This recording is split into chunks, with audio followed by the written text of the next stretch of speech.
ভিতরে আয়েশা আসবে, ও তাগরি হুজুর দুনিয়া তো অনেক লম্বা সাপ দেখছি, যত লম্বা সাপ তত ভয় লাগে, কথা কোন ঠিক কিনা? যত লম্বা সাপ তত ভয় লাগে। ও তাগরি হুজুর কবরের ভিতরে বেঈমানকে আযাব দেওয়ার জন্য যেই সাপ আগমন করবে আল্লাহ দিবেন, ওই সাপের দরগটা কত? বুখারী শরীফের হাদিস। ওই الصلاة والسلام عليك يا شفيع المذنبين الصلاة والسلام عليك يا رحمة للعالمين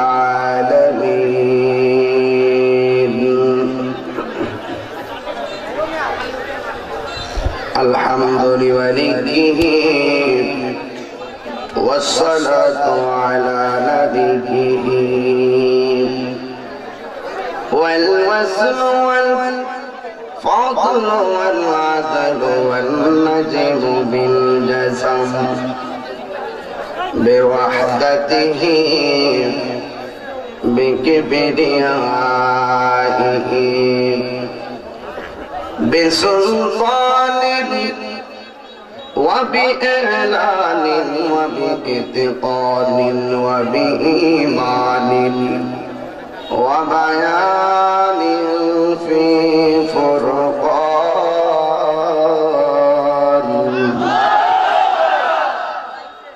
وحده لا شريك له ولا نظير له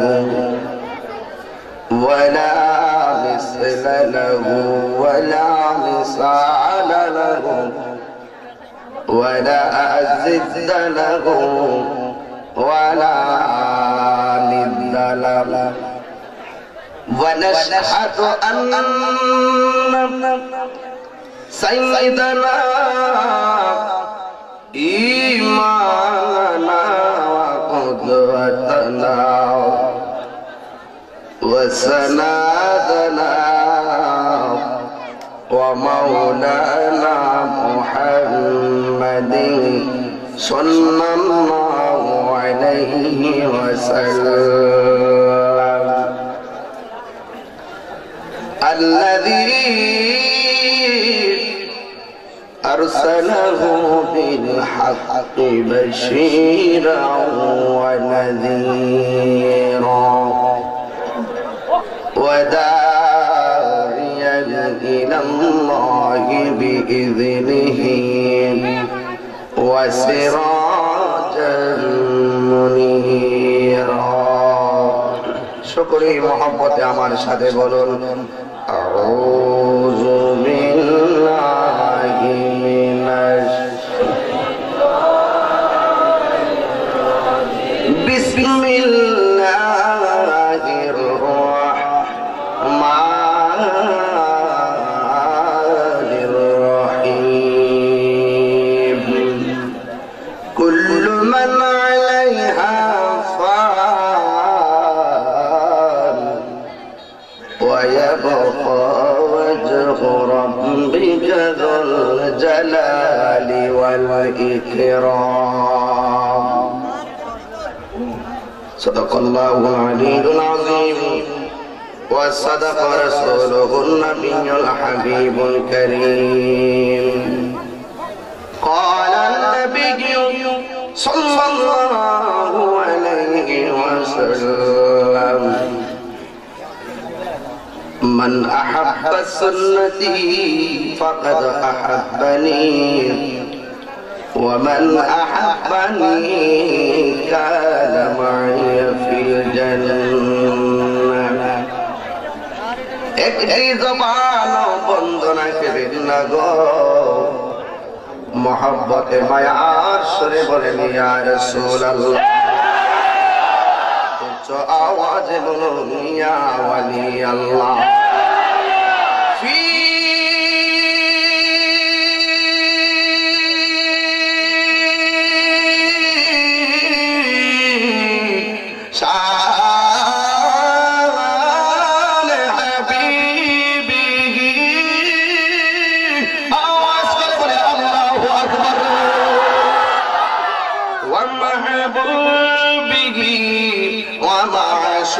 की मुखबिरा आमिरा सुभान अल्लाह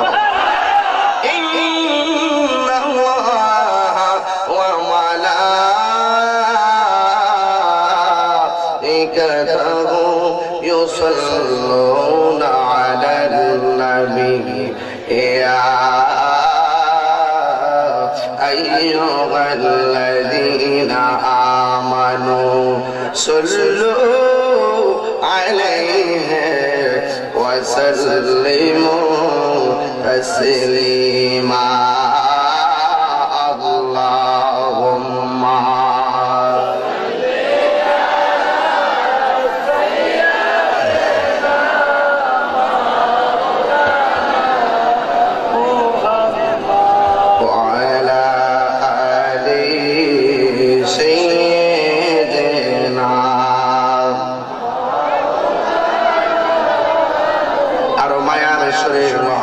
বলুন আল্লাহুম্মা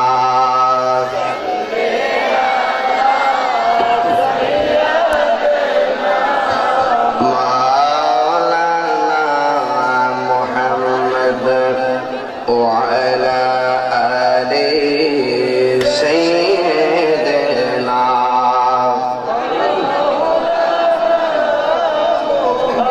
তেরি নসলে बाचा बाचा नूर का तेरी नस्ले पाक में है बाचा बाचा नूर का तू है आईने नूर तेरा सब गाराना नूर का अल्लाहुम्मा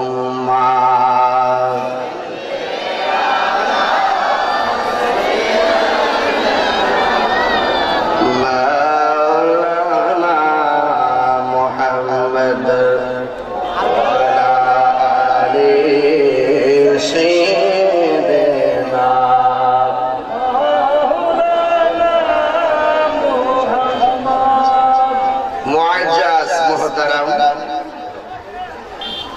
लाखाई उपजिलाधीन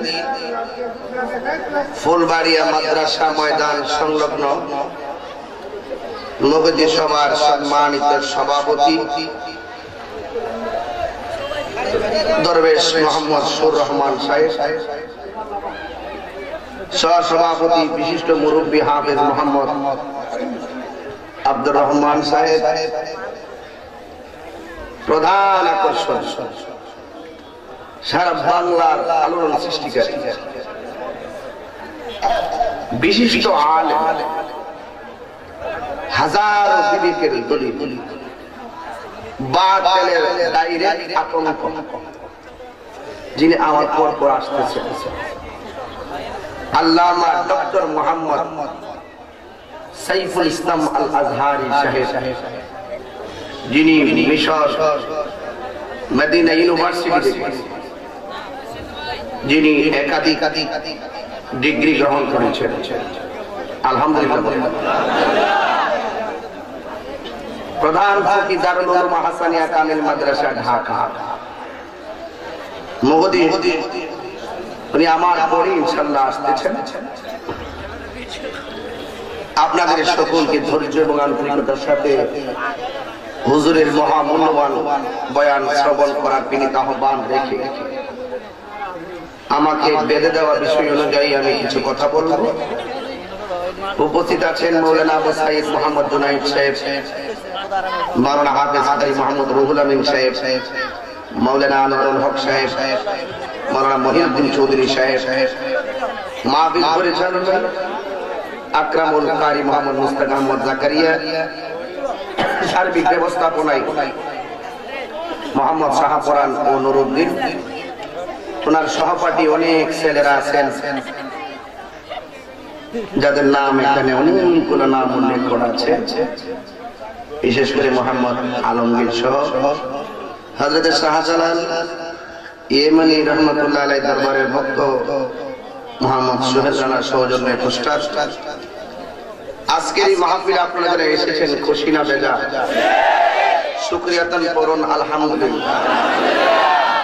লাখ কোটি দরুদ ও সালাম ওই নবীজির নূরানি কদম মোবারকে যিনি হায়াতুন নবী নূর নবী, গায়েবের খবর দেনে ওয়ালা হুজুর পুর নূর সাল্লাল্লাহু আলাইহি ওয়াসাল্লামের উম্মত হিসেবে আল্লাহ পাক আমাদের সকলকে কবুল করেছেন।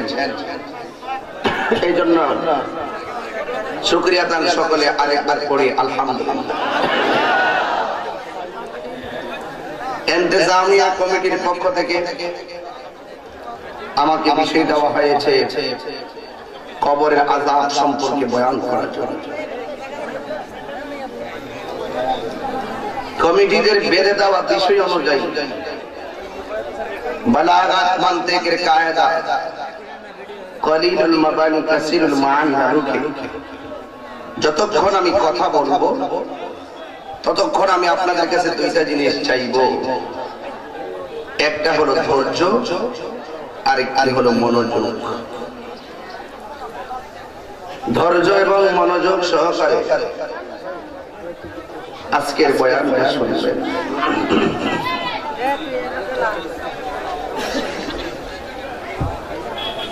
বাবা আমার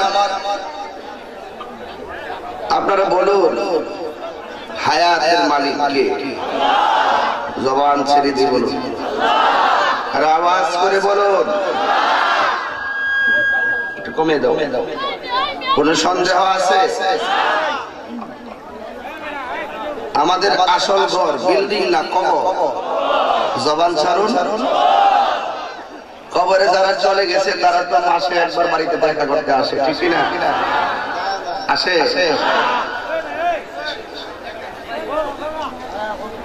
এখান থেকে আমাদের এমন শিক্ষা গ্রহণ করতে হবে, এখান থেকে শিক্ষা গ্রহণ করতে হবে। দুনিয়ার এক বাড়ি থেকে আরেক বাড়িতে গেলে নিজের বাড়িতে ফিরে আসার সুযোগ পাওয়া যায়, কিন্তু এই নকল ঘর থেকে আসল একটি ঘর কবরে চলে গেলে আর ফিরে আসার কোন সুযোগ। এই মাহফিল একবার ক্যান্সেল অনিবার্য কারণ বশত আবার অল্পদিনের ব্যবধানে আবার মাহফিলটা হচ্ছে। আপনাদের উপস্থিতিতে আমি মুগ্ধ, কারণ আপনারা দেখিয়ে দিয়েছেন এক সুন্নি ভাই যদি কখনো ওয়াজ রেখে বিপদে পড়ে যায় তাকে বলে গেলে চলবে না, সে আবার আসবে। মনে হয় এর ধারাবাহিকতা।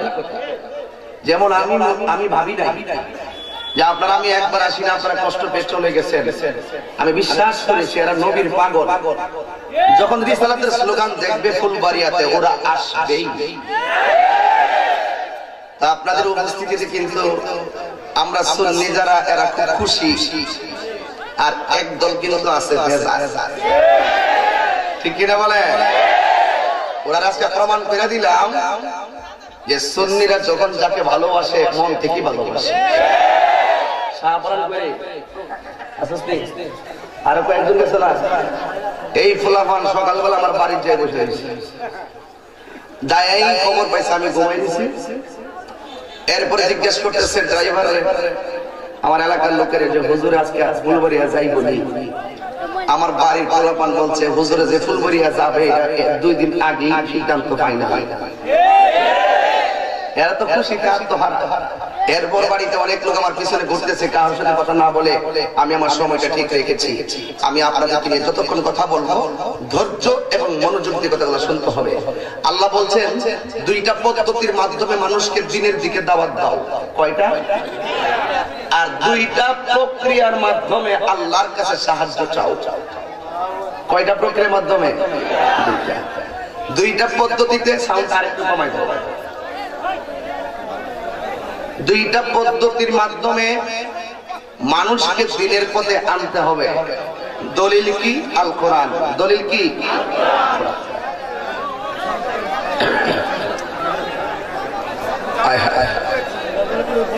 সবাই দুরূদ শরীফ পড়েন। আল্লাহুম্মা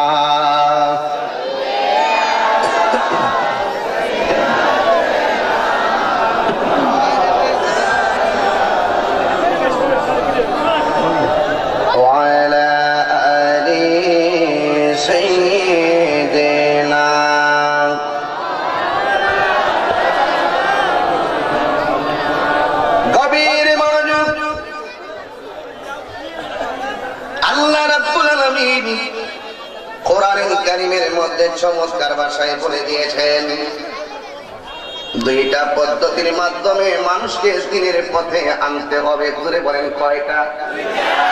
বাইরায়া, মায়েরা, গাইলায়া, ফিরায়া? না না না, সুন্নিরা কোরআনকে বিশ্বাস করে, ওলি আল্লাহকে বিশ্বাস করে, নবীকে বিশ্বাস করে। ওরা যা বলে কোরআনের দলিল দিয়াই বলে। কথা বলেন ঠিক কিনা? আল্লাহ বলেন, উদউ ইলা সাবিলি রাব্বিকা বিল হিকমাতি ওয়া মাউইযাতিল হাসানা। আল্লাহ বলেন, মানুষকে দুইটা পদ্ধতির মাধ্যমে দ্বীনের পথে আনা লাগবে। একটা হলো হিকমত, আর একটা হলো সুন্দর ওয়াজ। একটা হলো হিকমত, আরেকটা হলো সুন্দর ওয়াজ। চলে বলে কৌশলে যে বুঝে না বুঝাইতে হবে, বুঝাইয়া তারে আল্লাহ চিনাইতে হবে, নবী চিনাইতে হবে। ফিডাইলে বাইরাইলে নবী চিনা যাবে না। মানুষকে হিকমতের মাধ্যমে দরদ দিয়া বোঝান লাগবে। কথা বলেন ঠিক কিনা? এক, দুই নম্বর হলো দুইটা প্রক্রিয়ার মাধ্যমে মানুষ আল্লাহর কাছে সাহায্য পেতে পারে। আল্লাহ কোরআনের মধ্যে বলে দিয়েছেন, ওয়াস্তাঈনু বিস-সাবরি ওয়াস-সালাহ। দুইটা প্রক্রিয়ার মাধ্যমে মানুষ আল্লাহর কাছে সাহায্য পেতে পারে। আল্লাহ কোরআনে শিক্ষা দিলেন, একটা হলো ধৈর্য, আরেকটি হলো নামাজ। একটা হলো ধৈর্য, আল্লাহ তারে ভালোবাসবেন, ভয় দিয়া তারে পরীক্ষা করবেন। আল্লাহ যাকে ভালোবাসবেন অভাব দিয়া পরীক্ষা করবেন। আল্লাহ যারে ভালোবাসবে গো, আমার আল্লাহ তারে রূপ বিমান দিয়া ভালো পরীক্ষা করবেন। এই পরীক্ষাগুলোর মোকাবেলা টাকা দিয়া করলে হবে না। এই পরীক্ষাগুলোর মোকাবেলা শক্তি দিয়া করলে হবে না। এই পরীক্ষাগুলোর মোকাবেলা করা লাগবে ধৈর্য ধারণ করে। আপনারা বলেন, রূপ দেওয়ার মালিক কি? যারে ভালোবাসে আল্লাহ তারে রূপ দেয়। এখানে ধৈর্য ধারণ করা লাগবে। যদি ধৈর্য ধরতে পারেন, আল্লাহ রাব্বুল আলামিন কোরআনে বলেছেন, ইন্নাল্লাহা মা'আস সাবিরিন। আল্লাহ বলেন, যারা ধৈর্যশীল হবে, আমি আল্লাহ ধৈর্যশীলদের সাথে রয়েছি। এই জন্য আমার আল্লাহ বলেন, দুইটা প্রক্রিয়ার মাধ্যমে সাহায্য চাওয়া লাগবে। একটা হলো ধৈর্য, আরেকটা হলো নামাজ। আমার নবী যখন দুনিয়া থেকে বিদায় হয়ে যাবেন, ওই সময় তিনটা কথা বলেছিলেন। একটা কথা ছিল নামাজ, নামাজ। আর একটা কথা ছিল, আমার স্বর্ণমুদ্রা ঘরে যা আছে সব এতিমরে দিয়ে দাও, সব এতিমরে দিয়ে দাও। আর একটা কথা বলছিল, আমার মিসওয়াকটা দে, মিসওয়াকটা কই? মিসওয়াকটা কোথায়? আয়েশা সিদ্দিকা বলেন, আমি দেখলাম আমার নবীর মিসওয়াকটা শক্ত। নবীর দাঁত মোবারক দিয়া চাবাইব, আমার নবীর যেন শক্তি ছিল না। আমার নবীর দাঁত মোবারক বন্ধ। আয়েশা সিদ্দিকা নবীর ওই মিসওয়াক মোবারক দাঁতের গোড়ায়, নিজের দাঁতের গোড়ায় ফালাইয়া আয়েশা ওই মিসওয়াক গুলারে চাবানো শুরু করলেন। আয়েশা বলেন, জীবনে কত খাবার মুখে লাগাইছি গো, জীবনে কত খাবার লাগাইছি।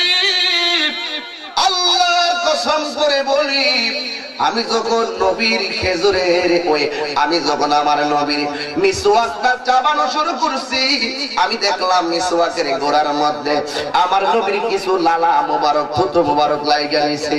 আমার জিহ্বায় যখন চাবায়া দেওয়ার পরে ওই থুতু মোবারক গুলো আমার জিহ্বায় লেগেছে। আমি আয়েশা জীবনে কত খাবার খাইলাম, আমার নবীর থুতু মোবারকের মতন এত মজা লাগে না।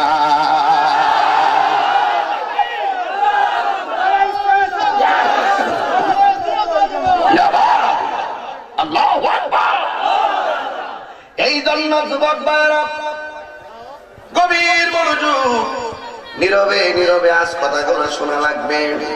আপনারা বলুন আমাদের আসল ঘরের নাম কি, বিল্ডিং না কবর? ও বাবারা, আজকে আমরা ধৈর্য ধারণ করছি বলে হুজুর আসে নাই, হুজুর এসেছে। ধৈর্য ধারণ করেছিলাম বলে একবার আসি না, এসেছি আবারও এসেছি। এটা হলো ধৈর্যের পরিচয়। কথা বলেন ঠিক কিনা? ধৈর্যের পরিচয়। আল্লাহ ধৈর্যশীলদের সাথে আছে। এই ধৈর্যশীল যারা হবে মরণ তাদের সহজ হবে। সুবহানাল্লাহ। আমাদের আসল ঘরের নাম কিন্তু বাজান কবর। আল্লাহ কোরআনে বলেছেন মিনহা খলাকনাকুম ওয়া ফিহা নুঈদুকুম ওয়া মিনহা নুখরিজুকুম তারাতান উখরা। তেলাওয়াত করলে কি খারাপ লাগে বাজান? খারাপ লাগে না? না না না। আল্লাহ বলেন আমি এই মাটি থেকে তোমাদেরকে সৃজন করেছি, এই মাটিতেই তোমাদেরকে দাফন করা হবে, এই মাটি থেকে একদিন তোমাদেরকে বের হয়ে হাসরের ময়দানে হিসাব গ্রহণ করা লাগবে। আমার নবী বলেন জীবন্ত বকরির গায়ে থেকে চামড়া তুললে যত কষ্ট হয় এর চাইতে বেশি কষ্ট হয় আজরাইল যখন তোমার জানটা কবজ করে নিয়ে যাবে। ও যুবক ভাইরা, আমার নবী আপনার নবী বলেন মানুষের রূহ বের করলে মানুষের কষ্ট হবে। মানুষের রূহটা বের করার আগে তার একটা সাকরাতুল মউত আছে। ওই মরণের আগের যেই প্রস্তুতি, মরণের আগে যেই কষ্ট রয়েছে, এই কষ্টগুলো সবচাইতে ভয়ঙ্কর কষ্ট। কারণ রূহটা বের করার আগে আজরাইল তোমারে ধাওয়া মারবো, দাওয়া। রাতের অন্ধকারে কেউ যদি ধমক মারে ভয় লাগে, একা একা রাতের বেলা বের হইলে ভয় লাগে। তোমার সামনে আজরাইল যখন ধাও মারবে, আমার নবী বলেন তোমার রক্তগুলো পানি পানি হয়ে যাইবে। তোমার তাজা রক্তগুলো পানি। হাইরে এত শক্তি, তোমার রক্তগুলো টাস টাস করে ছিঁড়ে যাইব, তোমার হাড্ডিগুলো টাস টাস করে গলে যাইব। কি হবে তাহিরি জাহিরি বাতিনির বয়ান শুনে মনে রাখবেন, আমি জানি আমার কণ্ঠ একদিন থাকবে না।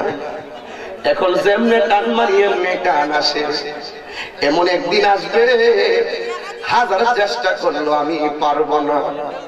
ফুলের সৌরভ মানুষের গৌরব চিরদিন থাকে না।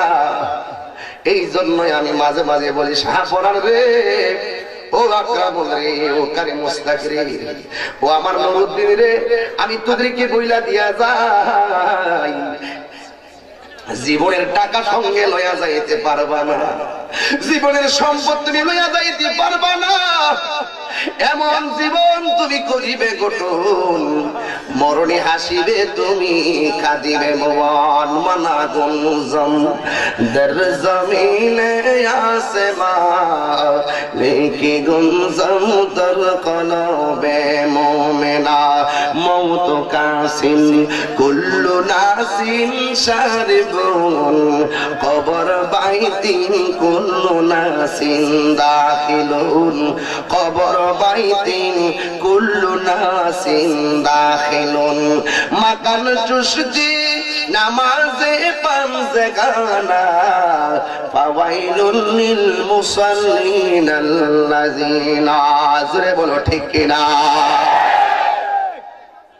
অনুরোধ করে বলে দিয়ে যাই, এ যুবকের দল, জীবনের পাশে তোমার এমন একটা মুহূর্ত তোমার এসে যাবে, ভাই বসে থাকবে, বোন বসে থাকবে, আত্মীয় স্বজন সব বসে থাকবে, কিন্তু তোমার মালাকুল মউত আজরাইল কোন দিন তোমার সামনে আসবে গৌরের মানুষ কেউ বুঝতে পারবে না।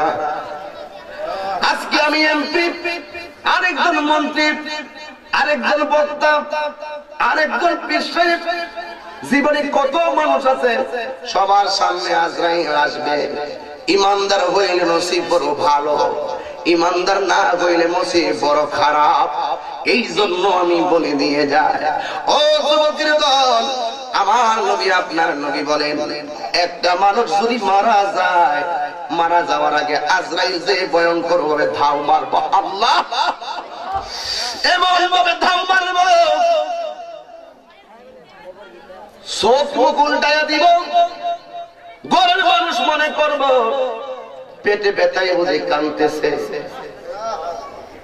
ঘরের মানুষ মনে করব তার হার্টের রোগ বুঝি হয়েছে, অ্যাম্বুলেন্সের মধ্যে তুলবো, আমার রুহটা কইব নিস না নিস না, আইসির মধ্যে ঢুকাইয়া দিব, কি লাগে আমার এখানে আনছস, আমি ঘরের মধ্যে যার দাও খাইছি এখানে যদি তারে দেখা যায়, আজরাইল কইব তোরা দাও দিছি, এই জায়গা পর্যন্ত আনাইছি, কারণ আমার আল্লাহ তোর মরণটা এই জায়গার মধ্যে লিখে রেখেছে। আল্লাহু আকবার,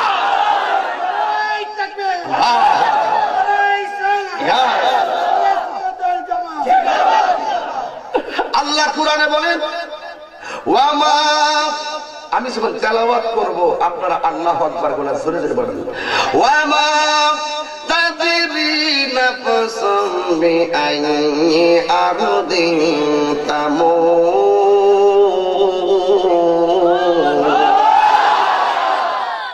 আল্লাহ বলেন তুমি তো জানো না কোন জায়গায় তোমার মরণ হবে, তুমি তো জানো না।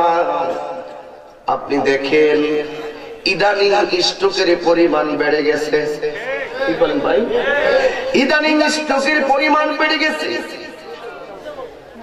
দোকানে বসে চা পান করতেছে, আনন্দে বাড়িতে গেছে,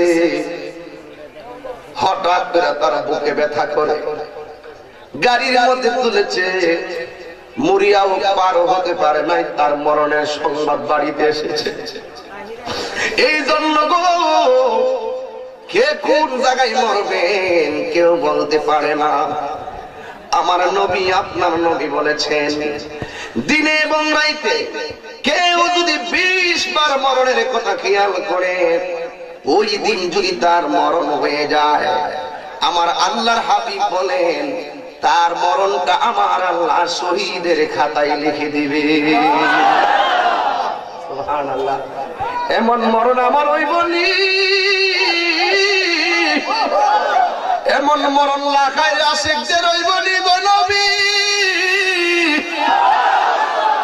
এমন মরণ আমরা নসিব হইবনি। ও যুবক, তোর পা গুলাতে আমি পায়ে দইরা বইলা দিয়া যায় দুনিয়ার মায়া, দুনিয়ার ভালোবাসা, দুনিয়ার সুখের চাইতে কোটি কোটি সুখ আমার আল্লাহ কবরে এবং বেহেশতে রেখে দিয়েছে। আমার নবী বলেন, একটা মানুষ মারা যাওয়ার পরে যদি 2টা লক্ষণ পাওয়া যায়, তার লক্ষণ গুলা বেশি ভালো নয়।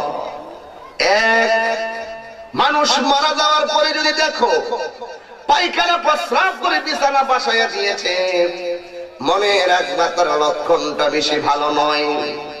2 নম্বর হলো মানুষ মরে যাওয়ার পরে যদি দেখো জিহ্বায় কামড় মেরেছে, চোখ 2টা বের করে দিয়েছে, মনে রাখবা তার লক্ষণটা বেশি ভালো না। তখন সাহাবারা তো বড় ভাগ্যবান, নবী যেই দিন এই বয়ান করছে মসজিদে, সাহাবারা কাঁদতে কাঁদতে পাগল হয়ে যায়। সাহাবারা ডাক দিয়ে কয়, ও নবী কোন লক্ষণ গুলো ভালো?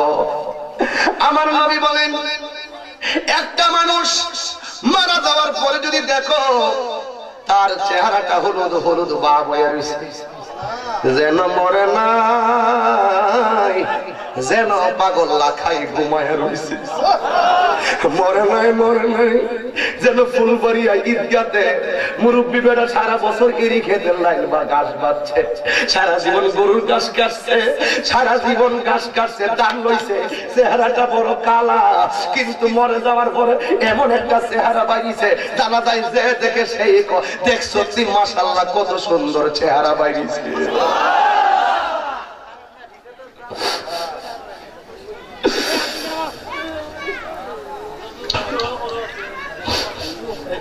আমার নবী বলেন,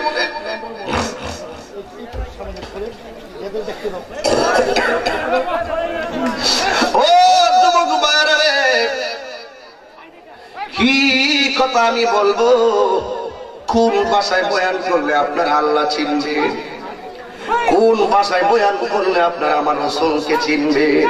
আল্লাহ আল্লাহ, সবাই মহব্বতে দরুদ শরীফ পড়েন। আল্লাহুম্মা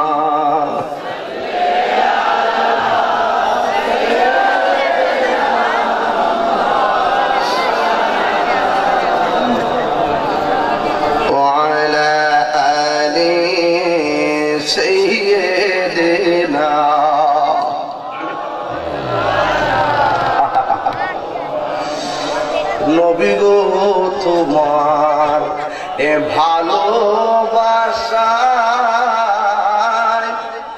জীবনের গুনাহ জরে যায়। নবী গো তোমার প্রেমের বলেই ওয়াইস করুনি জুবা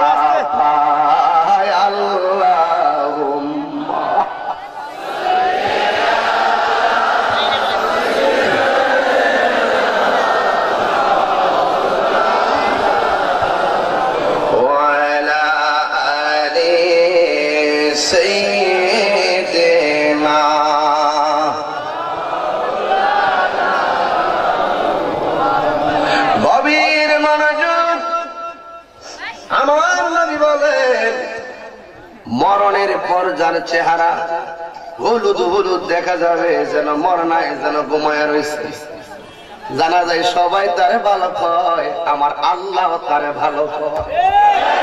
সুবহানাল্লাহ কইতেন না? আমার নবী বলেন মরণের পরে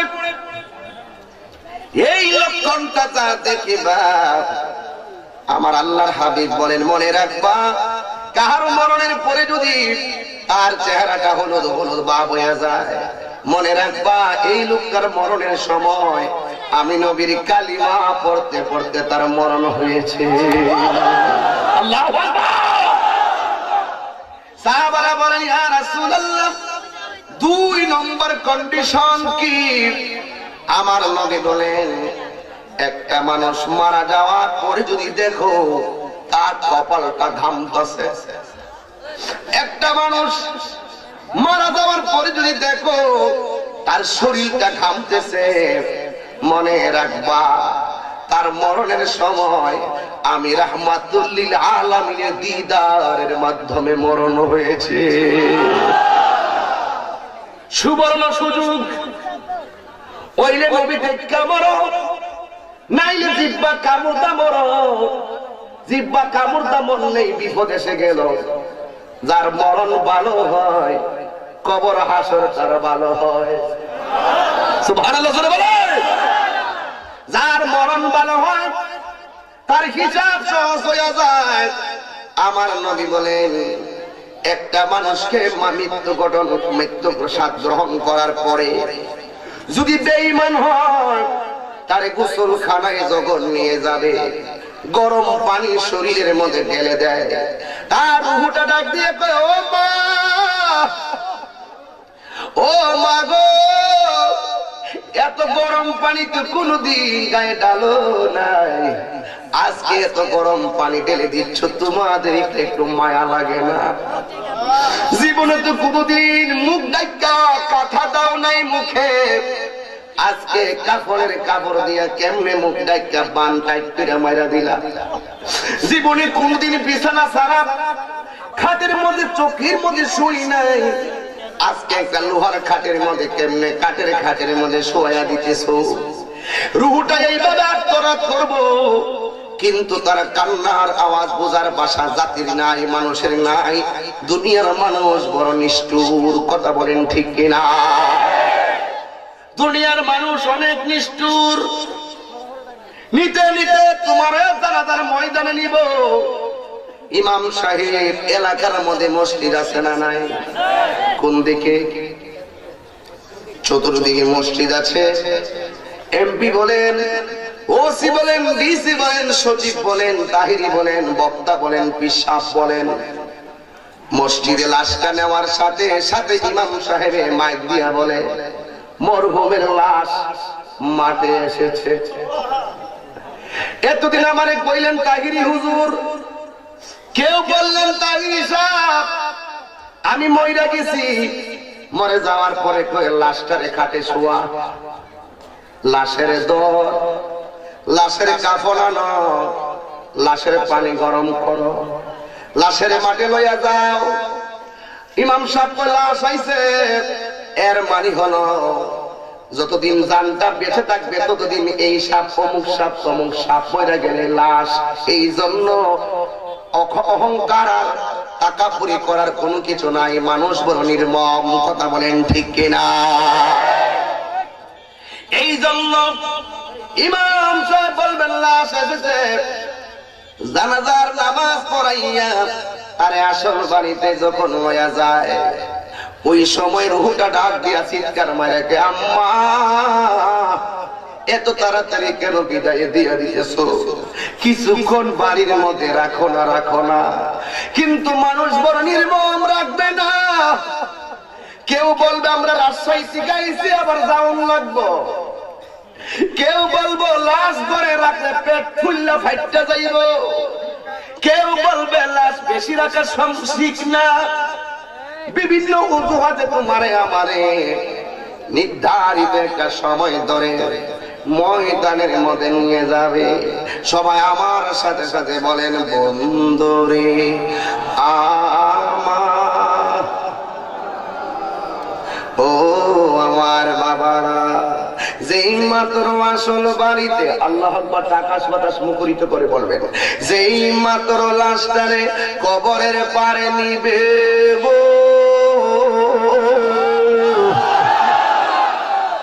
ওই মুহূর্তে কবরের ভিতরে দুইজন নেমে যাবে।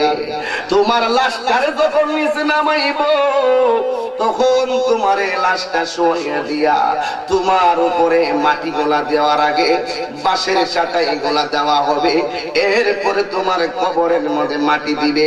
আপনারা বলুন ওই কবরে লাশ নামানোর সময় একটা দোয়া পড়া হয় কি হয় না? বিসমিল্লাহি ওয়া আলা মিল্লাতি এমপি শাহ।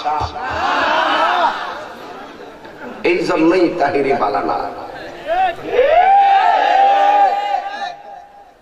সারা জীবন নবীর লগে বিয়াদবি কইরা কইরা যখন ঠেঙ্গা হইয়া যায় তখন কবরে গেলে নবীর নাম ছাড়া কোনো উপায় থাকে না। Right right.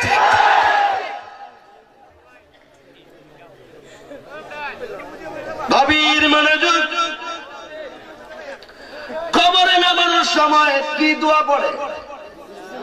বিসমিল্লাহি ওয়া আলা মিল্লাতি রাসূলিল্লাহ। আবার বলেন, নবী খুশি হয়ে যাবে। মরার আগে মরেন, মরার আগে মরেন। বিসমিল্লাহি ওয়া আলা মিল্লাতি রাসূলিল্লাহ। এইভাবে কবরে নামাই দিব, বাঁশ দিয়ে মাটি চাপা দিব, অন্ধকার অন্ধকার। আজকে এলাকায় একটা নাম আছে, কি যেন নাম, এদিকে জিরন্ডা না?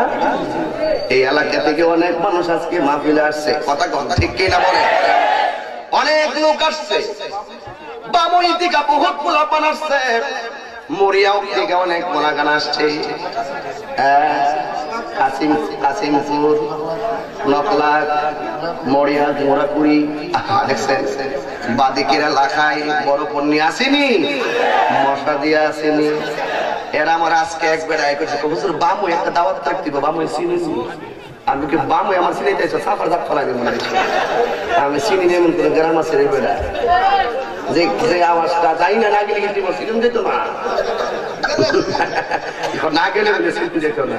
বামুর নাম বহুত আগেই শুনেছি। গভীর মনোযোগ। ওই কবরের ভিতরে তোমাকে আমাকে নামায়া দিবে, তখন একটা ফেরেশতা বেঈমানরে বলবে তোর কবর রাফন কেডা? ও আল্লাহ, ঘরের ভিতরে কাঁদলো, জানাজার ময়দানে নিয়ে আইলো, কবরে নামাইলো, আমার কবরের ভিতরে দিয়ে আপন কেউ হলো না।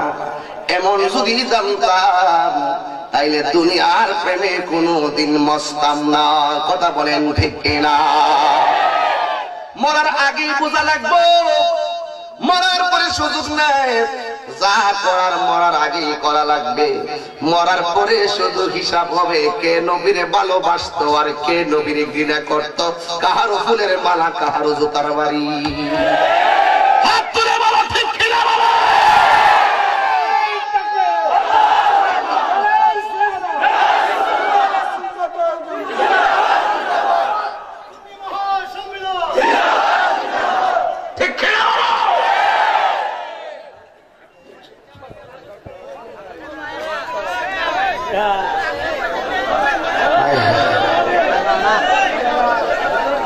সবাই দুরূদ শরীফ পড়েন, বসার ব্যবস্থা করেন। আল্লাহুম্মা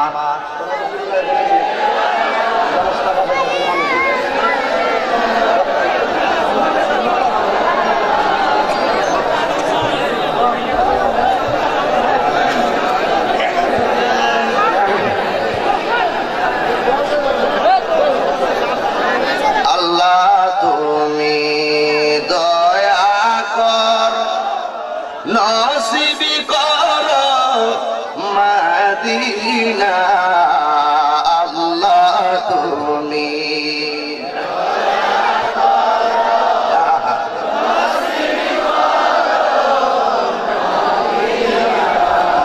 নবীজিকে না দেখায়া, জিকে না দেখায়া কবর দেশে নিও না। আল্লাহুম্মা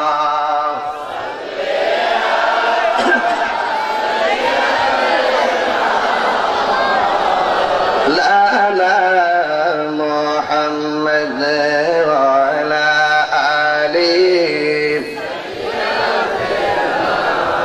মাওলানা।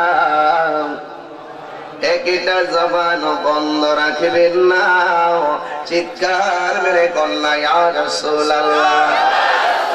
ক্যামেরাটা যখন ঘোরাইছে হাত তুলে কন্যা ইয়া ওয়ালি আল্লাহ। আমরা কবরের ভিতরে নবী চাই কি চাই না?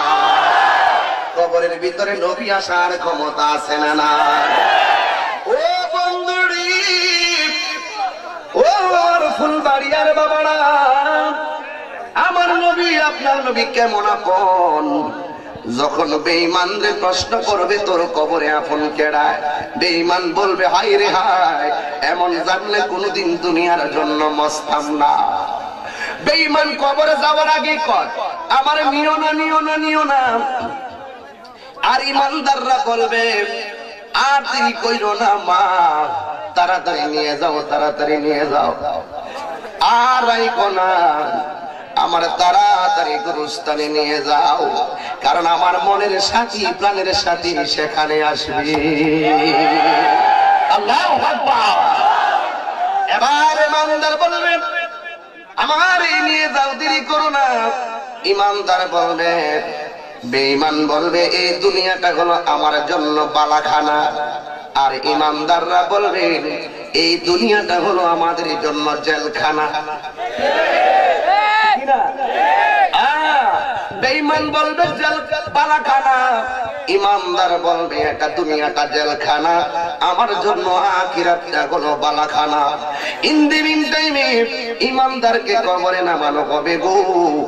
নামায়া দেওয়ার পরে ইমানদার কবরে যাবে নিশ্চিন্ত ভাবে, সুন্দর করে যাইতে শুরু করবে যাইতে শুরু করবে।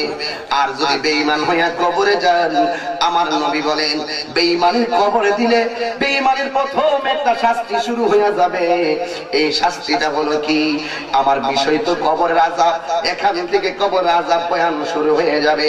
আমার নবী বলেন কবরে যদি বেঈমান হয়ে যাও, কবরের ভিতরে সর্বপ্রথম যে আযাবটা হবে, ডানের মাটিগুলো এক প্রান্তে যাবে, বামের মাটিগুলো এক প্রান্তে যাবে।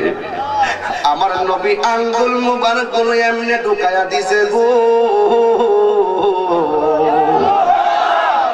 এইভাবে ঢুকাইছে। আমার নবী বলেন আঙ্গুলগুলো যেইভাবে একটার ভিতরে একটা ঢুকে যায়, কবরের মাটিগুলা এক প্রান্ত থেকে আইসা যখন আরেক প্রান্ত লইয়া এমন ভাবে তারে থাপাড়া মারবো, আমার নবী বলে তার ডান পাশের হাড্ডিগুলো বাম পাশের হাড্ডির ভিতরে ঢুকে যাইব। তুমি আমি এমন করে চিৎকার মারবো, দুনিয়ার কেউ চিৎকারের আওয়াজ শুনবে না। ওই তোমার গরু ছাগল গুলো তোমার কান্নার আওয়াজ শুনবে। যদি গরুর জবান থাকতো, অনেক গরু দেখবেন গরুস্থানে ঘাস খায়, ঘাস খাইতেছে হঠাৎ কইরা রশি ছিঁড়া ওইটা তোর মারে দেখা যায়। কথা কোন ঠিক কিনা? যদি প্রমাণ চান গরুস্থানে গরু নিয়ে যাইয়েন, যদি প্রমাণ চান নিয়ে গরুটার দাঁড় করাইবেন, দাঁড় করানোর পরে দেখবেন ঘাস খাইতেছে। কোন কবরের পারে গরুটা এমনে দাঁড়াইয়া থাকে, দাঁড়াইয়া ঘাসও খাই না, লড়াচড়াও করে না রে বাবা। আমার নবী বলেন দুনিয়াতে দুইটা জাতি কবরের আওয়াজ কান্নার আওয়াজ শোনার ক্ষমতা নাই। দুনিয়ার দুইটা জাতি কান্নার আওয়াজ শুনতে পারবে না। যদি মানুষ যদি কবরের চিৎকারের আওয়াজ শুনতো, তাদের কানের পর্দা ফাইটা সেখানে মারা যাইত। দুইটা জাতি কবরের আযাব আওয়াজ শুনবে না। হুজুর দুইটাকে, এক নম্বর হলো মানুষ, এক নম্বর কি, আর দুই নম্বর হলো জিন। জিনও শুনতে পারবে না, মানুষও শুনতে পারবে না। কেন? কারণ আছে, আল্লাহ শর্ত দিয়েছে, ওয়ামা খালাকতুল জিন্না ওয়াল ইনসা ইল্লা লিয়াবুদুন।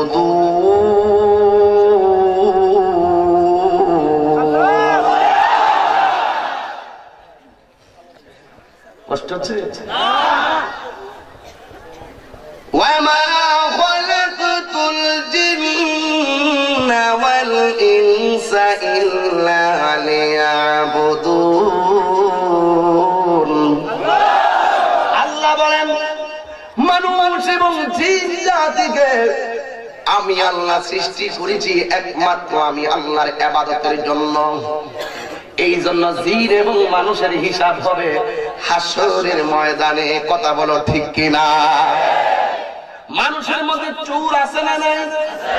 মানুষের মধ্যে ডাকাত আছে না নাই? মানুষের মধ্যে মুমিন আছে না নাই? মানুষের ভিতরে বেঈমান আছে না নাই? জিনের মধ্যে ভালো আছে, জিনের মধ্যে খারাপ আছে।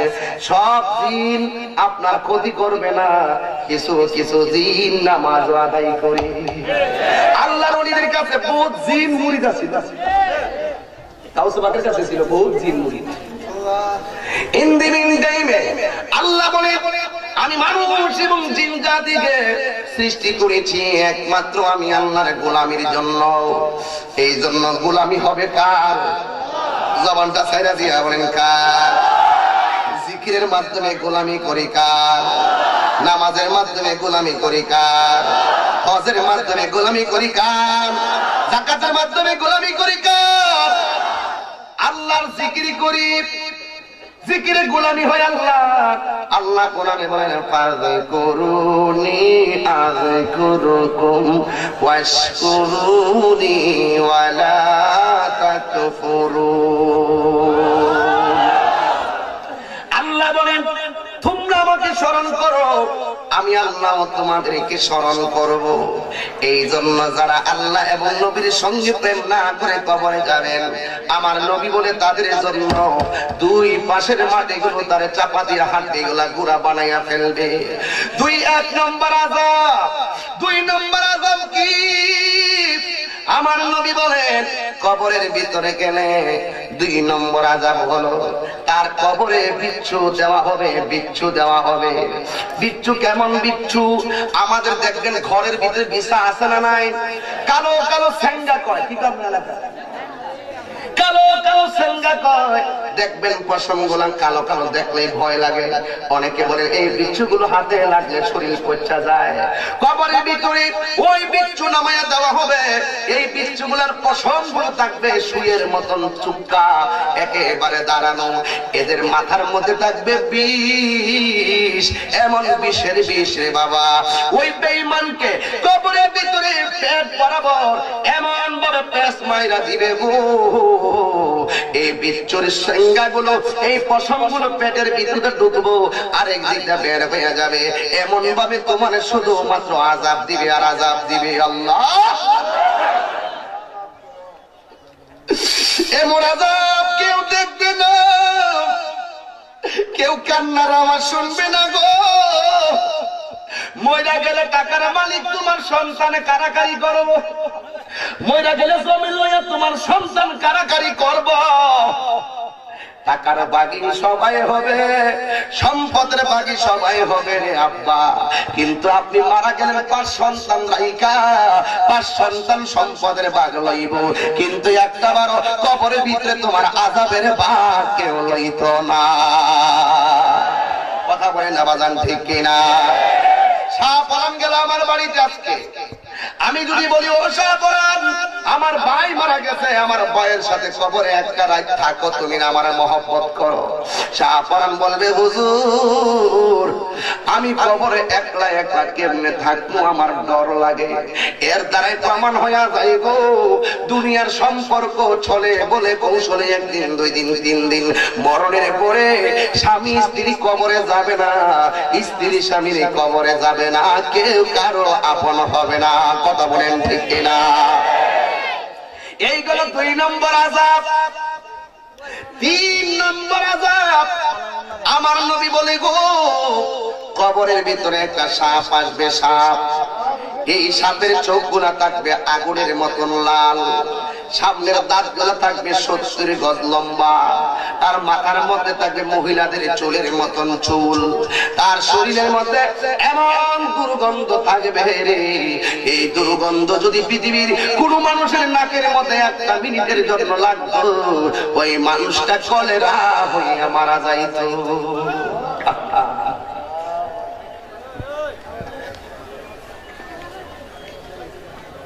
হুজুর সাপের মুখে 70 গজ দাঁত। এই মুহূর্তে যদি আপনারা বাড়িতে যান, সড়কের কোনায় যদি একটা লাল চোখ নিয়ে ছায়া চাহে, কেমন লাগবো? লাগা থাকবো কেউ? সিলি মেরে দিবে, চিৎকার মাইরা দিলেও আপনার পাশের বন্ধু বান্ধব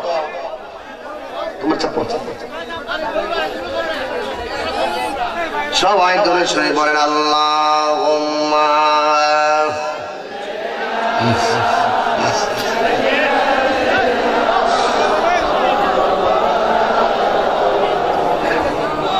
ওয়ালা আলি সাইয়্যিদ।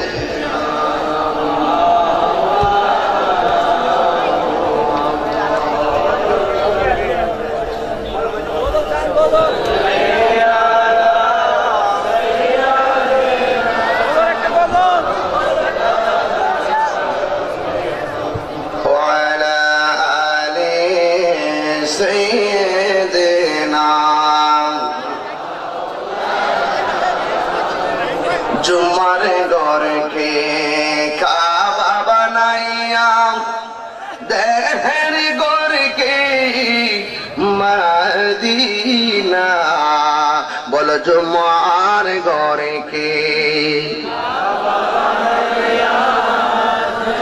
দেহের ঘরকে মদিনা, যাই নামাজ বিছাইনে দেখবা ওই যে সোনার মদিনা।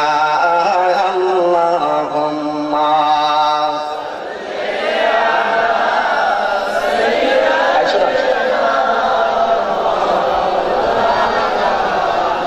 ওয়ালা আলি সাইয়্যিদিনা।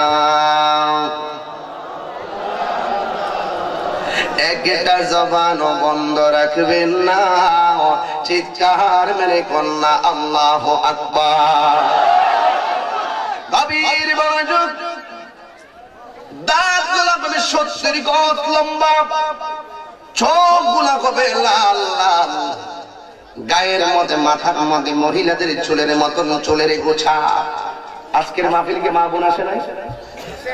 অনেক মা বোন ডানে ডানে আসতে পারে। ও মা, খবরদার বলে দিয়ে যায়, রঙের শাড়ি পরে এক বাড়ি থেকে আরেক বাড়ি গেছে গো মা, আরেকদিন তোমার স্বামীর বাড়ি থেকে এমন এক বাড়িতে যাইবা যে বাড়ি থেকে তোমার বাবার বাড়ি আসতে পারবো না, যে এই বাড়ি থেকে তোমার স্বামীর বাড়িও তুমি আর আসতে পারবা না। এই জন্য ওই ঘরের ভিতরে যাওয়ার আগে আমরা সবাই মা ফাতেমার রঙে আমার মা বোনরা রঙিন হওয়ার দরকার আছে না? না যুবক, ওই সব তোমার কবরের ভিতরে আয়েশা আসবে। ও তাগিরি হুজুর, দুনিয়া তো অনেক লম্বা সাপ দেখছি, যত লম্বা সাপ তত ভয় লাগে, কথা কোন ঠিক কিনা? যত লম্বা সাপ তত ভয় লাগে।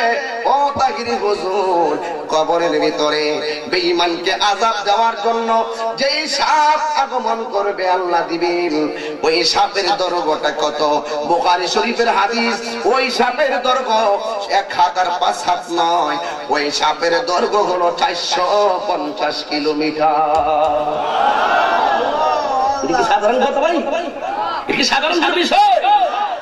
ভালো লাগবে না তো বাকিতে ওয়াজ, বাকি ওয়াজ ভালো লাগে না, নগদ ভালো লাগে। এই মুহূর্তে যদি 450 কিলোমিটার সাপটা চোখে দেখতো তাইলে ভালো লাগতো। বাকি কথা বলতেছি না, ভিক্ষা বিশ্বাস করার নামই হলো ঈমান, কথা বলেন ঠিক কিনা? বেঈমান কো দলিল দাও, দলিল দাও, আসে কয় শুনলেই বুঝি কোনটা হাসা কোনটা মিছা, দলিলের দরকার নাই, কথা কোন ঠিক কিনা বলেন? সবাই কি দলিল বুঝবো?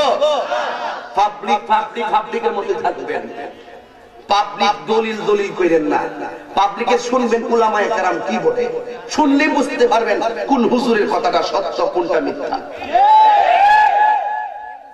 450 কিলোমিটার সাপ, ছোট একটা কবরের ভিতরে, তোমাকে অন্য কোথাও দংশন করবে না।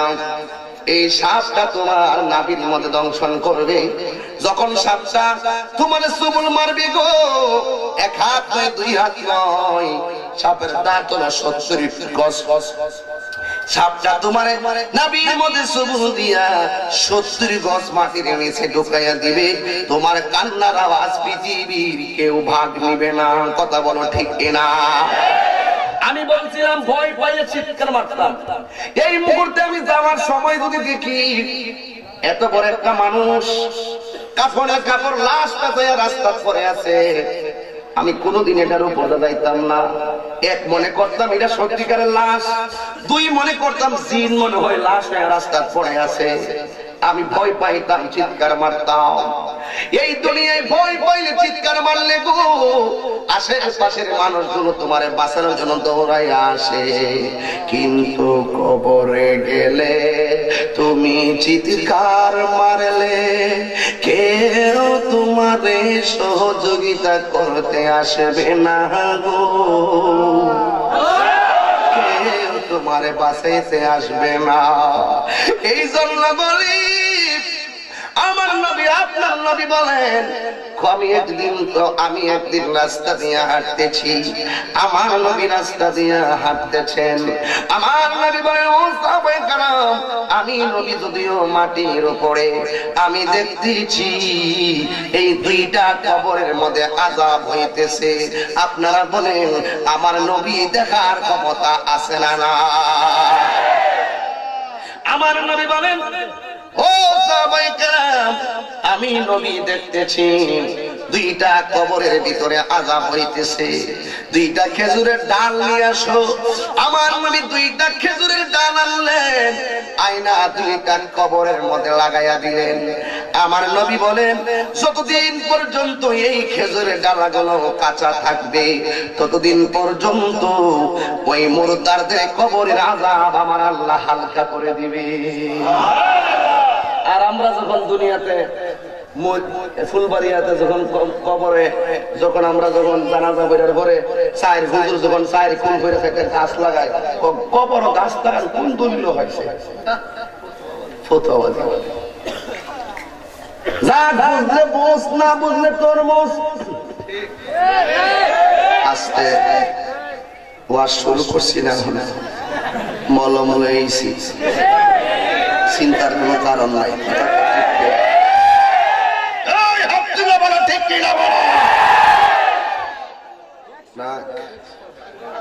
আল্লাহু আকবার জোরে বলে আরো জোরে বলি ইয়া রাসূলুল্লাহ বলে খুশি না বেজা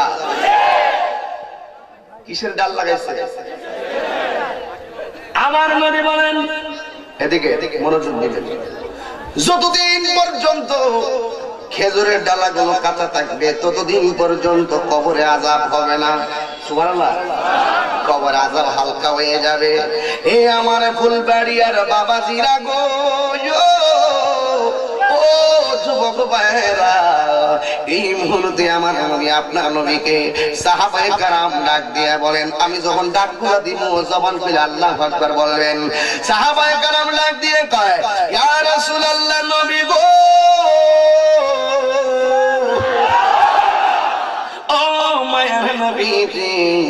আমরা জানতে চাই দুইটা কবরের ভিতরে আযাব যদি হয় কোন কারণে কবরের ভিতরে আযাব হইতেছে আপনারা ফুলবাড়িয়ার মানুষ বলেন আমার নবী জানার ক্ষমতা আছে না নাই আমার নবী বলেন ও সাহাবায়ে কেরাম একটা কবরের ভিতরে আযাব হইতেছে এই কবরের মানুষটা প্রস্রাব করে পবিত্রতা অর্জন করত না আরেকটা কবরের ভিতরে আযাব হইতেছে এই লোকটা শুধুমাত্র চুগলখড়ি করত এক জায়গার কথা আরেক জায়গায় লাগাইতো কথা বলেন ঠিক কিনা প্রস্রাব করে ঢিলাগুলো ব্যবহার করে না এমন যুবক আছে না নাই এখন যদি বলি আজকে দিনের ভিতরে প্রস্রাব করে ঢিলাগুলো কে কে নেন নাই শতকরা 95% মানুষ হেরে যাবেন অথচ আমার নবী বলেন কবরের ভিতরে ম্যাক্সিমাম সময় আযাব হবে এই দুইটা কারণে একটা হলো মুনাফিকি আরেকটা হলো প্রস্রাব করে ঢিলাগুলো ব্যবহার পবিত্রতা অর্জন না করার কারণে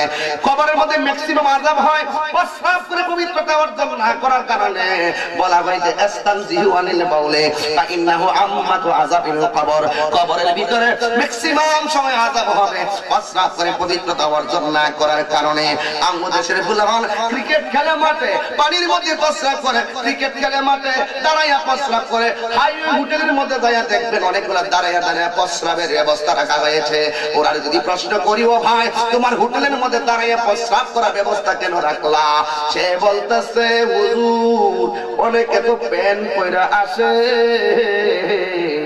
বসতে পারে না আমি বলি মানি না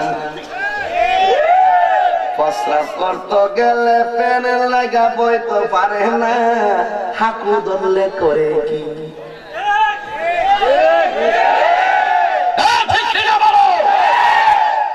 পায়খানা ধরলে করে কি সেখানে গেলে জানতাছে না পয়সা আর প্রস্রাব করতে গেলে কয় প্যান্টের কারণে বসতে পারে না আমরা স্ট্যান্ডার্ড জমিদারি করো জুতার বাড়ি রেডি হিসাব হবে কর্ম অনুসারে হাসরের ময়দানে কথা বলো ঠিক কিনা আমার নবী বলেন এক কবরে আযাব হইতেছে কবরের মানুষটা প্রস্রাব করে পবিত্রতা অর্জন করতো না আঙ্গু দেশে আরেক প্রকার আযাব হইতেছে চুগলখড়ি করতো চুগলখড়ি মুনাফিক আছে না নাই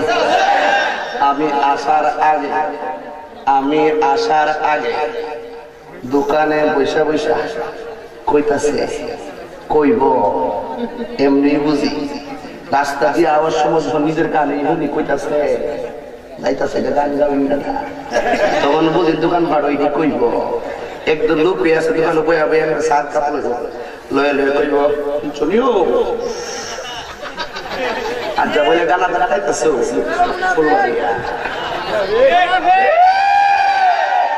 আবার দেখবেন হ্যাঁ আমার সামনে বইয়া ওয়াজন করছে এটাও ভাল লাগে আবার হ্যাঁ আমাদের মন্তব্য করতেও ভাল লাগে এরা মুনাফিক মুনাফিকের স্থান হইল বেহেশতের ভিতরে, ঠিক কিনা? ইন্নাল মুনাফিকিনা ফি দারকিল আসফালি মিনান নার।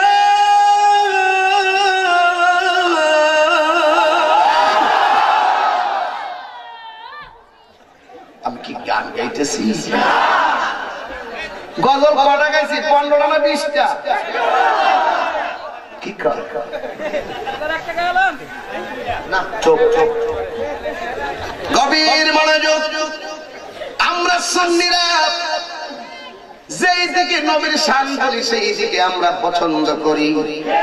আজকের ফুলবাড়িয়ার মানুষগুলো বুঝাইয়া দিতেছে আমরা সবাই কোরআন সুন্নাহ তেলাওয়াত, কোরআনের তেলাওয়াত হাদিস মুবারাকা শুনলেও আমাদের শান্তি লাগে। কথা বলেন ঠিক কিনা? মুনাফিকের আলামত তিনটা। কয়টা? এক নম্বর, সে যখন কথা বলবে মিথ্যা বলবে। দুই নম্বর, যখন সে ওয়াদা করবে খেলাপ করবে। তিন নম্বরে তার কাছে তার কাছে আমানত রাখলে সে খেয়ানত করবে। চিৎকার মেরে বলেন আল্লাহু আকবার। আছে না নাই? মুনাফিকরা সমাজের সবচেয়ে ভয়ঙ্কর ব্যক্তি। এই সমাজে যত দ্বন্দ্ব দেখবেন সব মুনাফিকদের কারণে। এই মুনাফিক দেখবেন ঘরে আগুন লাগাইবো, বাইরে আগুন লাগাইবো। এই জন্য মুনাফিক থেকে আমাদের বেঁচে থাকতে হবে। কথা বলেন ঠিক না? আমার রাসূল বলেন কাফেররা আমাকে কষ্ট দিয়েছে, তেমন কষ্ট লাগে নাই, ওরা বোঝে না। কিন্তু আমার পিছনে নামাজ পড়া রোজা রাখাও ওরা আমার বিরুদ্ধে কথা বলে, এরা হলো মুনাফিকের দল। কথা কোন ঠিক না? এই মুনাফিক এই সমাজে আছে না নাই? এই মুনাফিক আপনার বন্ধু হতে পারে, মুনাফিক আপনার সহপাঠী হতে পারে। যেই বন্ধুটা দেখবেন কথা বললে মিথ্যা বলে, সে আপনার সাথে মুখের ভাষায় ভালো থাকলে মনে রাখবেন এই বন্ধু তার যে কোনো মুহূর্তে আপনার ক্ষতি হতে পারে। এদের মিথ্যা যে বলে তার কাছ থেকে আপনারা তাকে বয়কট করেন, তার সাথে চলবেন না। গভীর মনোযোগ। এই ছেলে, আমার নবী বলেন ওই কবর আযাব হইতে যে চুগলখড়ি করার কারণে এখানে একটা ঈমানের মাসলা আছে। কয় কি? আমার নবী দেখতেছেন কবরের ভিতরে আযাব হয়, লাশটা কি কবরের উপরে না নিচে? কথা বল। নবী কোথায়? এই তো নবী হইল উপরে, কবরের লাশ হলো মাটির নিচে। আমার নবী দেখছেন। এই তো বুঝবেন ওয়াজে কোন জায়গায় আমি সেটি। এই বয়ান তারাই করে, তারা বেশি বেশি করে আমলের বয়ান। আমার নবী যে উপরে, আবার কবরের লাশ হলো ভিতরে। আমার নবী দেখতেছেন, আপনি দেখেননি না? আমার নবী আযাব হইতেছে দেখতেছেন। এটা হলো বর্তমান। আর কবরের ভিতরে কোন কারণে আযাব হইতেছে এটা হইলো অতীত। আবার গাছগুলো লাগাইছে গো, এই গাছগুলো যতদিন জিন্দা থাকবে গো, যতদিন কাঁচা থাকবে ততদিন পর্যন্ত কবরের আযাব হালকা হয়ে যাবে। এটা হলো ভবিষ্যৎ। তার মানে প্রমাণ হয়ে গেল মা কানা ওয়া মা ইয়াকুন।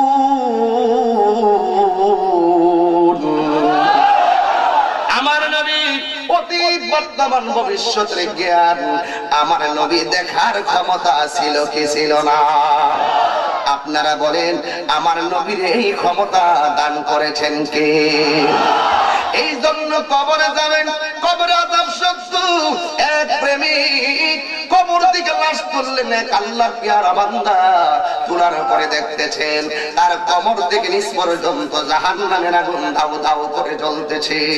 আমার আল্লাহর পেয়ারা বান্দা বলেন, ও আল্লাহর বান্দা, তোমাকে কবর থেকে তোলা গেল, আমি দেখতেছি তোমার কবর থেকে নিচ পর্যন্ত জাহান্নামের আগুন দাউ দাউ করে জ্বলছে, আর অর্ধেকটা শরীর ভালো আছে। তার কারণটা কি? হিন্দি মিন টাইমে ওই ছেলেটা দিয়ে কই, হুজুর গো, আমার কোমর থেকে নিচ পর্যন্ত জাহান্নামের আগুন দাউ দাউ করে শুধুমাত্র একটা কারণে। কি কারণ? আমি দুনিয়ায় টাকা অবস্থায় গো আমার মা বলছিল, ও ফুদে কাজটা করস না। আমি 3 বার মার কথা অমান্য করেছি। আমার আম্মা আমাকে ধমক দিয়েছি, আমি সহ্য করতে না পারিয়া আমি আমার মাকে আমার পা দিয়ে একটা লাথি মারছিলাম। আমি কবরে যাওয়ার সাথে সাথে আমার কবরের ভিতরে আযাব শুরু হয়ে গেছে। এর দ্বারা প্রমাণ পেয়ে গেলাম মার মনে কষ্ট দিলে কবরের ভিতরে আযাব আছে না না। জোরে বলেন মা, আরো জবান করে বলেন মা। মানি না জোরে বলো মা। আমার পায়ের মধ্যে এক জোড় স্যান্ডেল 4,500 টাকা দিয়ে স্যান্ডেল গুলো আনলাম। স্যান্ডেল গুলো আমার পায়ে লাগাইছি। লাগানোর পরে আমার মনটা বড় খারাপ ছিল।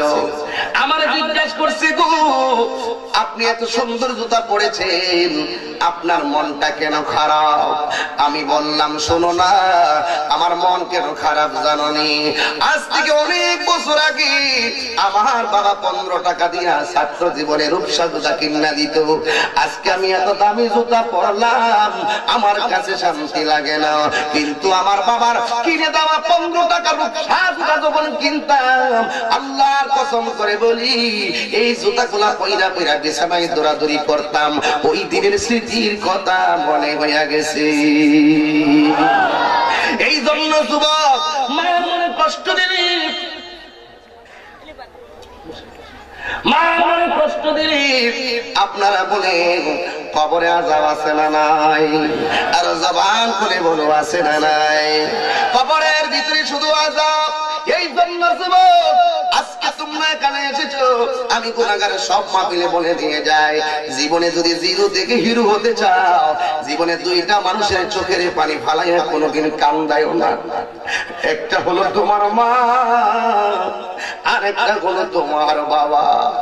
এসা পরান ও যুবক ফুলাফাইন, তোদের পায়ে দুইটা বইলা দিয়ে যায়, হাজার মাহফিল করলো কাজ হবে না যদি তোমার মা এবং বাবা তোমার দ্বারা কষ্ট পায়। ও যুবক দে দে দে দে দে তোর পা গুলো দে।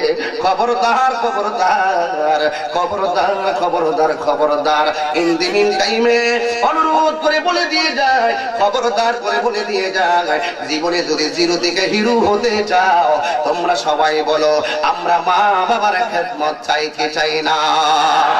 আর জবান খুলে বলো চাই কি চাই না? এই জন্য যুবক অনুরোধ অনুরোধ অনুরোধ করে বলে দিয়ে যায়, আল্লাহর ওলি বলেন আমি দেখলাম মারে লাথি মারার কারণে কবরের ভিতরে কোমর থেকে নিচ পর্যন্ত আযাব হইতেছে। এখন সেই প্রমাণ সেই হুকুম এখনো জারি আছে না নাই? এখনো বলি মা যদি তোর জন্য দোয়া করে, ওই মায়ের দোয়া অনেক উপরে উঠতে পারবি। আর মা যদি তোর জন্য বদদোয়া করে, তাইলে তোর জীবন ধ্বংস হয়ে যাবে। বন্ধুরে সবাই আমার সাথে দিলটা নরম করে বলেন, বন্ধুরে আমার, এ আমার যুবক ভাইয়েরা, ও আমার বন্ধু বন্ধু, জীবনে ওই মারে কোনোদিন কান্দায় না। আমার মারে দেখলাম শুটকির ভর্তা করলো, শুটকির ভর্তা এই বাটনের মধ্যে রাখতেন, এমন বাটনের ভিতরে অনেক সময় এই পেয়ালার মধ্যে রাখতেন। শুটকির ভর্তা করার পরে 2-3টা মার চতুর্পাশে বসে গেলাম। বসে যাওয়ার পরে আমার আম্মা গরম ভাতগুলো পাটার মধ্যে ফেলাইয়া এই ভাতগুলো এইভাবে গরম কইরা কইরা মুড়া বানাইয়া বানাইয়া আমরার হাতে দিছে। জীবনে কত খাবার মুখে নিলাম গো, কিন্তু মায়ের সেই খাবারের মতো মজা লাগে না। এই জন্য অনুরোধ অনুরোধ, ওই মারে কোনদিন ধমক দিয়ে কথা বলো না। মারে কষ্ট দিয়া কবর গেলে উপায় থাকবে না, মারে ধমক দিয়া কবরে গেলে উপায় থাকবে না। যার মা নাই ওরা কার বাড়ি দিয়া মা দরজা খুলো বলে ডাক দিব, যাদের বাবা দুনিয়াতে নাই তারা কারে বাবা বলে ডাক দিব। এই জন্য যুবক ভাইরা গো, ওই মা বাবা যারা বেঁচে আছে রে, মনে রাখবা তোমার মক্কা মদিনা ঘরে রয়েছে। জোরে বড় ঠিক কিনা? এই জন্য যুবক ছেলে বিল্ডিং বানাইবো, ইঞ্জিনিয়ার দিয়া নকশা বানাইছে, ইঞ্জিনিয়ার দিয়া নকশা বানাইছে। এই সন্তান যখন নকশা বানাইলো তখন মা ডাক দিয়ে কই পুত্র কি করছ? কই বিল্ডিং বানাবো, তিনতলায় একটা নকশা বানাইছি। আম্মা কই দেখ না, দেখাস না একটু। মা সন্তান মারে দেখাইতেছে, মা এটা হলো বিল্ডিং এর নকশা। এবার মা কয় কিভাবে রুম করছ? এবার ডাক দিয়ে কয় একটা হলো তোমার বৌমার রুম, আরেকটা হলো তোমার নাতির রুম, আরেকটা হলো গেস্ট রুম। মা নকশা দেখা চোখের পানি ফালায়া কান্দে গো। বউ ডাক দিয়া কই দেখছনি তুমি এত কষ্ট কইরা বিল্ডিং তুলবা, তোমার মা তো খুশি হওয়ার কথা ছিল, তোমার মা দি চোখের পানি ফালায়া কান্দে। সন্তান বুঝা ফেলাইছে আম্মা আমি বিল্ডিং বানাবো, তুমি খুশি হওয়ার কথা ছিল, তুমি দিগ বেজার, তুমি কেন চোখের পানি ফালায়া কান্দ?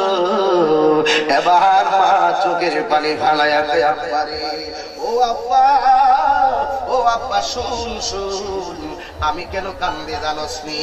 একটা মাত্র কারণ, তুই এত সুন্দর বিল্ডিং বানাইবি, আমার চাইতে খুশি আর কেউ ছিল না, খুশি আর কেউ ছিল না। ও বাবা রে, এত বড় বিল্ডিং এর রুম বানাইলে তিনটা, একটার মধ্যে তুই থাকবি, আরেকটার মধ্যে আমার নাতি থাকবো, আরেকটা মেহমান থাকবো, আমি বড় আনন্দ। কিন্তু তাইলে কান্দ কেন? মা ডাক দিয়ে তুই অভূত পরে আমি ছোট্ট একটা পেটের ভিতরে 10 মাস 10 দিন খায়া না খাইয়া তুই আমার রাতের বেলা লাথি মারছস, আমি ঘুম থেকে উঠে গেছি, তোর বাপের কাছে আমি কই নাই, সকাল বেলা কষ্ট সত্ত্বেও হাসি মুখে ঘুম থেকে উঠছি, তুই আমার লাইটাইতাছস, আমি চুলার মধ্যে রান্না করতেছি। ও বাবারে 10 মাস 10 দিন তোরে ছোট্ট একটা পেটের মধ্যে, ঠুলির মতন একটা পেটের মধ্যে তোরে জায়গা দিলাম 10 মাস 10 দিন, আর তুই এত বড় বিল্ডিং বানাইবি, তোর সবার রুম বানাইবি, তোর বাপের রুমটা আর আমার রুমটা কই? আমি শুধু এই জন্য কান্দি, আমি শুধু এই জন্য কান্দি, আমার রুমটা রাখছস তুই। মনে করিস রুমের জন্য কান্দি রে? না রে, রুমের জন্য কান্দি না। তুই যদি আমার একটা রুম দিতি, আমি তো তোর এমন মা জীবনে বহুত না খাইয়া তোরে খাওয়াইছি, ঘুমের চাইতে পেটের ক্ষুধা ভয়ঙ্কর, ঠিক কিনা বলেন? খাওয়ান না হইলে চলে না, শোয়ার জায়গা না পাইলে এক জায়গায় রাত্র কাটানো যায়, কিন্তু খাবার না থাকলে চলে না। ও যা জননী রে, তোরে আমি না খাইয়া খাওয়াইছি, তুই কি মনে করছ আমি তোর বিল্ডিং এ ঘুমাইতাম? শুধুমাত্র তুই যদি একবার মুখ খুললা কইতি, ও তুই যদি আমার একবার কইতি আম্মা তোমার জন্য এই রুমটা রাখছি, বহুত আল্লাহর সাক্ষী রেখে কই এই বিল্ডিং এ কোনোদিন থাকতাম না। বিশ্বাস করে আমার বাড়িতে একটা টিনের ঘর আছে, আমার তো দোতলা বাড়ি, দোতলা বাড়ি এত সেপারেশন করা, এরপর আমার ঘরের সামনে একটা টিনের ঘর, এই ঘরের মধ্যে আমার আম্মা থাকে। আম্মারে কইলাম আম্মা, গ্রামের মানুষ অনেকে কইব আমি বিল্ডিং এ থাকি, তুমি টিনের ঘরে থাকো, মানুষ আমার বদনাম কইব, তোমার লাগে আমি কান্দি, যদি বাড়িতে আইসা দেখে তুমি টিনের ঘর, মানুষে আমার মন্দ কইব। আম্মা ডাক দিয়ে কই অফুত টিনের ঘরে কেন থাকি জানিস নি? এই ঘর থেকে আমি বিল্ডিং এ যাই না, তুই বিল্ডিং এর ভিতরের রুমে থাকো, আমি আমার সামনের টিনের ঘরটা থাকি, কারণ যে কোনো মুহূর্তে কেউ আসলে যেন আমি মা সবার আগে টের পাইয়া আমি তোরে নিরাপদ দিতে পারি। মা কই পুত্রী, তুই কি মনে করছ আমি বিল্ডিং করে থাকবো? একবার যদি আমার কইতি এটা তোমার রুম, ও প্রয়োজনে সারা রাত ভাঙ্গা করে পয়সা পয়সা নামাজ পড়ে আমার দাদুমণির জন্য দোয়া করতাম, আর বাড়ি পাহারা দিতাম, এই মানুষটার নামই বলে জনম দুঃখিনী মা। কথা বলো ঠিক কিনা? জীবনে যদি বক্তা হইতে চাও, জীবনে যদি বক্তা হইতে চাও, মার কদমের মনে পয়রা থাকবা। আমি তাহিরি মায়ের দোয়ার ফসল। আমি তাহিরি যেখানে যাই 10 মিনিট মায়ের কথা কেন বলি? আমার এত বড় জনপ্রিয়তা, এত বড় ভালোবাসা। আমার চাইতে এলেমদার মানুষ দেশে অভাব নাই, আমার চাইতে সুরকার মানুষ অভাব নাই।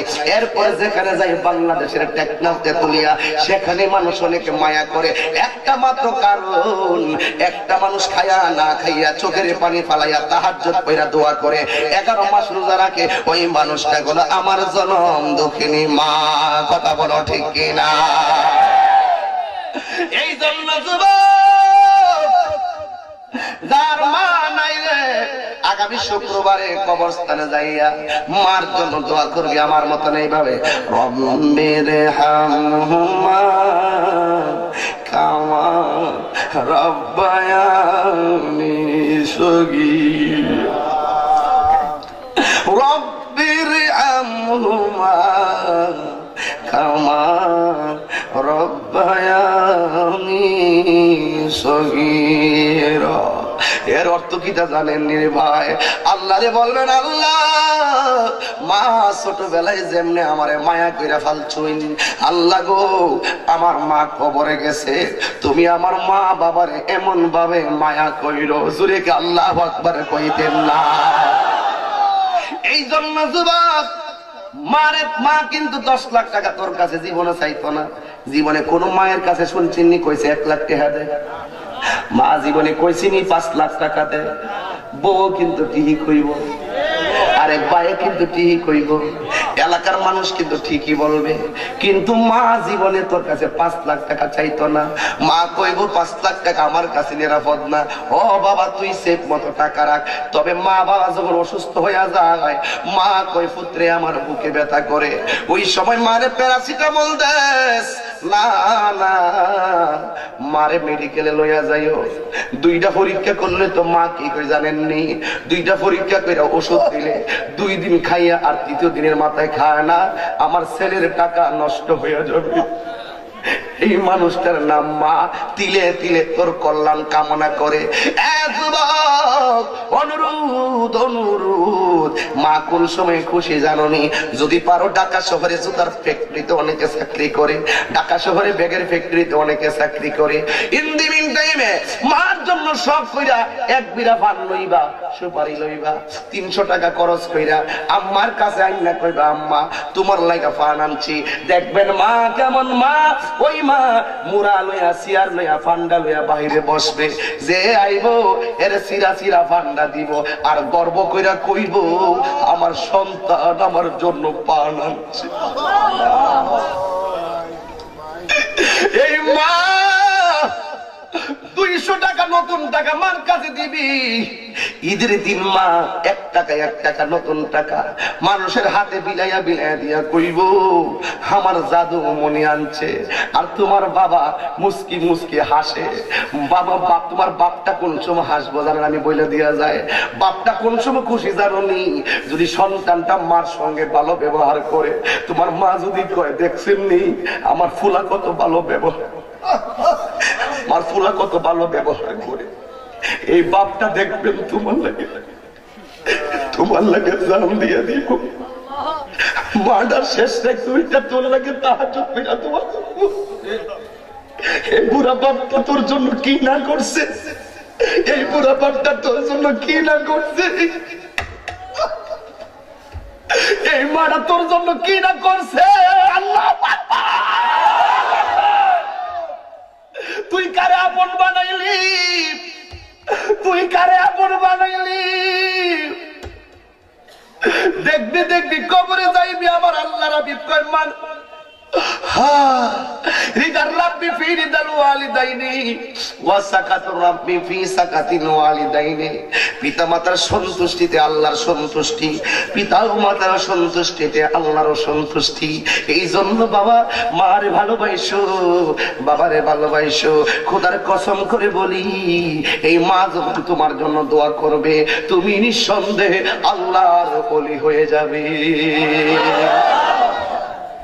বাইজিদ মুস্তামির প্রশ্ন করলো, বাইজিদ তোমার কাপড়ের মধ্যে পাখি পায়খানা করে দিল, তুমি রাগ কইরা পাখির দিকে তাকাইয়া বেলায়তের পাওয়ার দিয়া পাখিটারে জ্বালাইয়া তোমার কদমে ফালাইলা, এত পাওয়ার ফাইলা কই?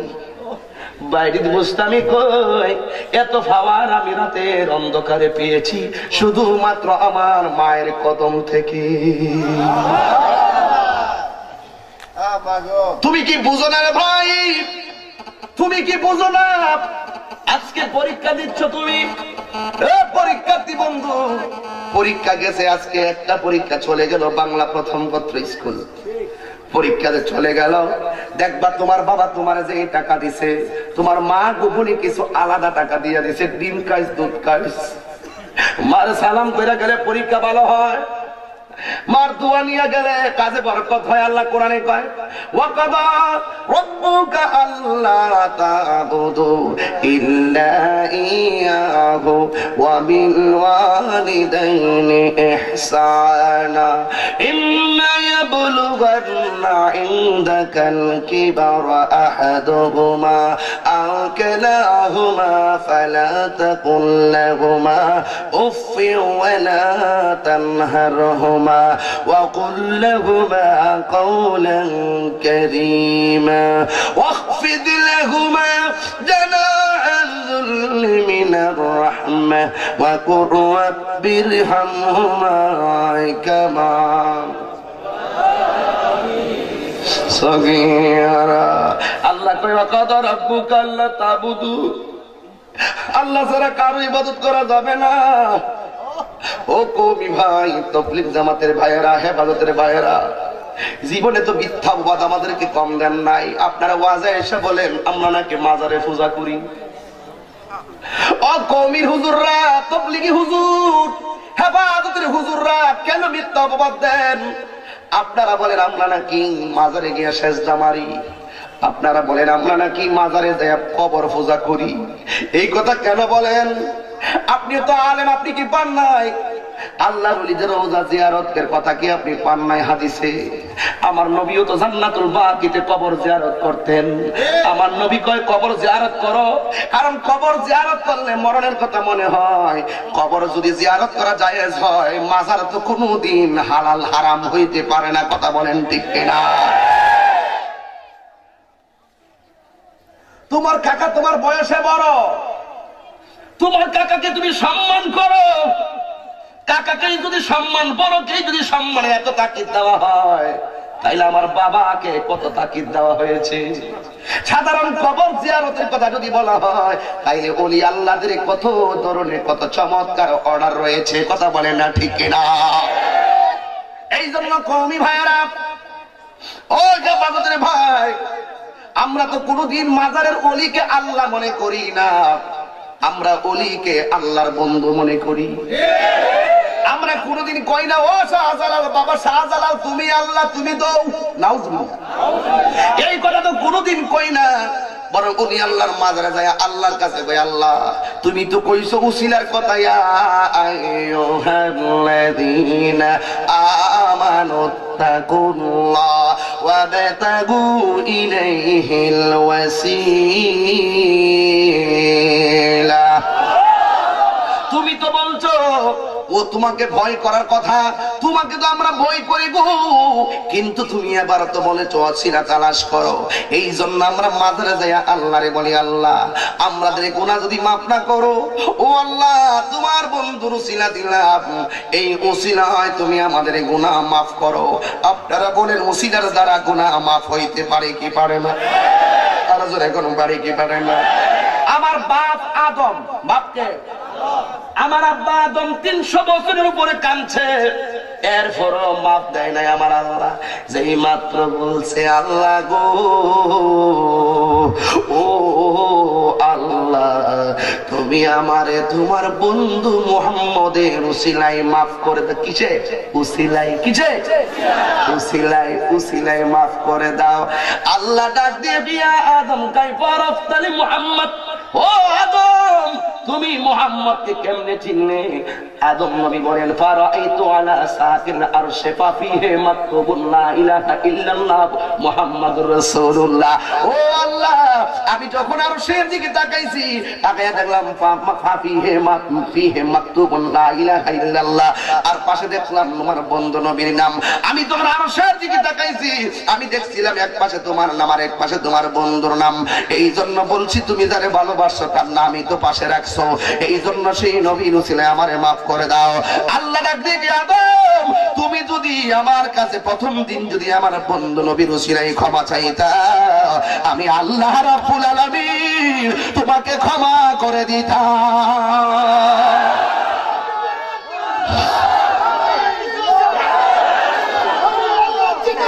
আমরা আছি সেখানে,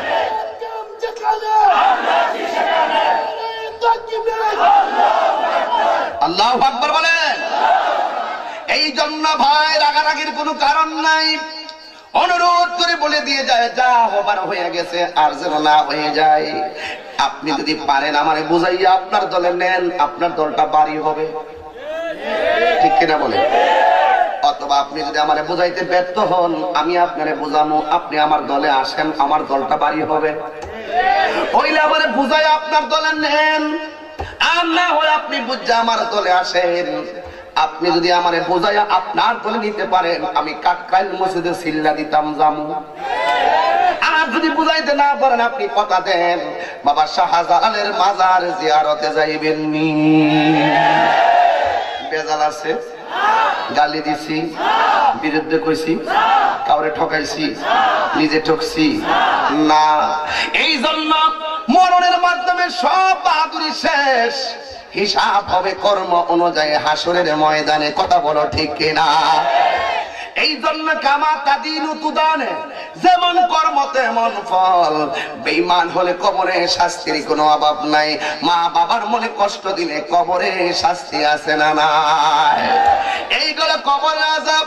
এখন প্রশ্ন হলো হুজুর কবরে শান্তি কাদের জন্য? আল্লাহ রাব্বুল আলামিনের হাবিব বলেন ইমানদার কি কবরে যখন দেওয়া হবে, ইমানদার বলবে তাড়াতাড়ি নিয়ে যাও, আমি আমার মহান মুনিবের সাথে সাক্ষাতের জন্য আমার মনটা কাঁদতেছে। ইমানদারকে কবরে নামাইব, নামানোর পরে ইমানদারকে জিজ্ঞাসা করে হো আল্লাহর বান্দা তোমার কবরে আপন কেডায়? ইমানদার বলবে এই দুনিয়ায় আমার আপন কেউ হবে না, আমার কবরে যিনি আপন হবে রে তিনি আছে সোনার মদিনা। আর জোরে কোন আল্লাহু আকবার। এই জন্য যুবক কবরের ভিতরে ইমানদাররা প্রশ্ন করবে মা মার রাব্বুকা, ইমানদার বলবে দিন মার রাব্বুকা রব্বি আল্লাহ। দ্বিতীয়বার প্রশ্ন করবে মা দিনুকা, ইমানদার বলবে দিনি আল ইসলাম, আমার ধর্ম ইসলাম। এবার বলবে মা কুনতা তাকুলু ফি হাযা রাজুলি মুহাম্মদ, কবরের ভিতরে জিগাইব এই লোকটা সম্পর্কে তুমি কি বলতে, এই লোকটা সম্পর্কে তুমি কি বলতে। জিগাইতো না এই লোকটা কে, এটা জিগাইতো না, কইব এই লোকটা সম্পর্কে কি বলতে। ওয়ামা কুনতা তাকুলু, তুমি কি বলতে। হাজার নাজার মানতেনি, নূর মানতেনি, গায়েব জানে মানতেনি, মানে কি কইতি। দেখেন প্রশ্নটা কত প্রতি, তুমি কি বলতা। সুবহানাল্লাহ বলবেন না? ওখানে আটকাইব ইমান দেয়া, এখানেই ইমানের প্রশ্ন হয়ে যাবে। তুমি কি সংক্ষেপে এটা বোঝো না? সংক্ষেপে কি এটা বোঝো না ভাই? যেখানে আল্লাহর প্রশ্ন সেখানে নবীর প্রশ্ন কেন? শিরিক হইতো না? যেখানে আল্লাহর প্রশ্ন কিছু হইলে কি আমরা নাকি শান বাড়াইতে বাড়াইতে বাড়াইতে বাড়াইতে আল্লাহর উপরে লয়ে যাই না? এটা ওয়াজ কয়, এরা ওয়াজও বলে অনেকে। ওনারা বলে আমরা নাকি নবীর শান বাড়াইতে বাড়াইতে আল্লাহর উপরে লইয়া লইয়া নাউজুবিল্লাহ কইতেন না। আমি বলবো যে এই কথাটা বলবে সে 100% বেঈমান। ঠিক কি না বলো? কেমনে বেঈমান বলেন তো? এদের বক্তব্যে এরা বেঈমান। কারণ আল্লাহ তাইলে বোঝা যায়, এদের বক্তব্যে বোঝা যায় যে আল্লাহর শানটা এই পর্যন্ত, মাপকাঠি এর উপরে মনে নবীর লয়ে গেছে। আল্লাহর কি সীমানা আছে? সীমানা আছে? তাহলে আমি যত কিছু বলি আল্লাহর উপরে কি নবী যাবো গা? যাইবো গা? আর আমি কি অতই পাগল যে নবীর সুন্নিরে কি অতি পাগল যে নবীরে আল্লাহ নবীর সম্মান কি আল্লাহ সাথে ওভারটেক করে কেউ? আল্লাহ নবীর শান বাড়াইছে, সৃষ্টির মধ্যে রাসূলের শান সবার ঊর্ধ্বে। কথা কোন ঠিক কি না? তো আমরা নবীর শান গাই, কোনদিন আমরা আল্লাহর সাথে রাসূলকে শরীক করি না, শরীক করি না। এটা বানানো কথা। এইভাবে কিছু ভাইরাস ছড়াই দিয়ে, আর বর্তমানে কিছু ভাইরাস ছড়তেছে, আমি বলে দিচ্ছি আপনাদেরকে, এগুলো আপনাদের বোঝার দরকার আছে। এখন তারা পপুলার হওয়ার জন্য, ওরা পপুলার হওয়ার জন্য, ওরা জনপ্রিয় হওয়ার জন্য ওই আমাদের মুর্শিদি শান গুলাই এরা ব্যঙ্গায় ব্যঙ্গায় ওয়াজে কয়, মানে মার্কেট পাওয়ার জন্য, দাওয়াত পাইবার লাগে। এরা মনে হচ্ছে তাহিরি জন জিকির টিকির করে উঠতে গেছে গাছ, মনে ইডই মনে মার্কেট পাওয়ার আলামত। সত্যি নেই, এরা মনে করছে ইডই মনে মার্কেট পাওয়ার মূল আলামত। এর লেগে এরাও আমরা শানগুলা এখন নিজেরা গায়ে তো গায়ে, আবার ওয়াজের ভিতরে দেখবেন বিভিন্ন ধরনের অসভ্য অশালীন নায়ক নায়িকার নাম ওরা ওয়াজের ভিতরে ইউজ করে। মানে অসংখ্য, আপনার ইউটিউব দেখবেন অসংখ্য অগণিত বক্তব্যগুলো বিভিন্ন খেলোয়াড়ের নাম, বিভিন্ন নাম নিয়া নিয়া ওরা ফর্মে ওঠার জন্য। আপনারা বলেন তো ইজ্জতের মালিক কে? আরে আমি যে উত্তরবঙ্গে যাই নাই জীবনে, আমি যে বিভিন্ন ডিস্ট্রিক্টে এখনো যাই নাই, সেখানেও তো তাহিরির নামের বেলাটা বাজে। এটা কি এমনি যায়া বাজান লাগবো? ওখানে কি আমার প্রেমিক আছে না? ইউটিউবে কি ওয়াজ পাচ্ছে না? এইভাবে প্রেমিক হবে। আর তুমি যেইভাবে আয়েশা বিভিন্ন ওয়াজের ভিতরে কোরআন সুন্নাহর আলোচনা করবা, তুমি এখানে আয়েশা বিভিন্ন নায়ক নায়িকার নাম লইয়া লইয়া পাবলিকরে মজা দাও। আমরা তো পাবলিকের মজা দেই জিকির দিয়া, নবীর শান দিয়া, নবীর প্রেম দিয়া। আর এছাড়া আমি কি এর ক্ষেত্রে কেউ উঠতেছি যে আমি আলিফ বা কিছুই পারি না? কিছু কি লেখাপড়া করি নাই? যদি না করতাম, আমি যে এত চ্যালেঞ্জ করতেছি, আজ পর্যন্ত কোন বান্ধব তো তাহিরির সামনে কোরআন হাদিস দিয়ে আসা সাহস পাইছে না। এরা খুব ভালো করে জানে, হ্যাঁ গান গাক আর জিগিয়ে হোক, নাচুক নাচুক, যাই হোক, কিন্তু হ্যাঁ সামনে গিয়ে কথা কইলে আমরা বুক কাটবো। এখন আমি ডাইরেক্ট বলি, যদি ভালো মন থাকে আমাদের সাথে ডাইরেক্ট কথা বলে। যেখানে মুহূর্তে বলবেন এই এলাকার যে কোনো মাদ্রাসায় বলবেন, কবি মাদ্রাসায়, দেখবেন তাহিরি হাজির। এটা সাহস না, এটা সৎ সাহস। অনেকে বলে কবরের ভিতরে নাকি নবীর ছবি দেখাইবে। আমার সাথে ডাইরেক্ট বলছে নরসিংদী চরমরজা, ডাইরেক্ট আমারে বলছে, কয় কবরে আপনি যে বলছেন কবরে নবীর প্রশ্ন করবে, এখানে তো নবী আসবেন না, এখানে নবীর একটা ছবি দেখাইবে। তখন আমি কইলাম যে আপনারা সারা জীবনই কোন ছবি তোলা না যায়, আর নবীর ছবি দেখাইব, নবীর ছবিটা কোন স্টুডিও তুলছে? কথা কি ঠিক আছে?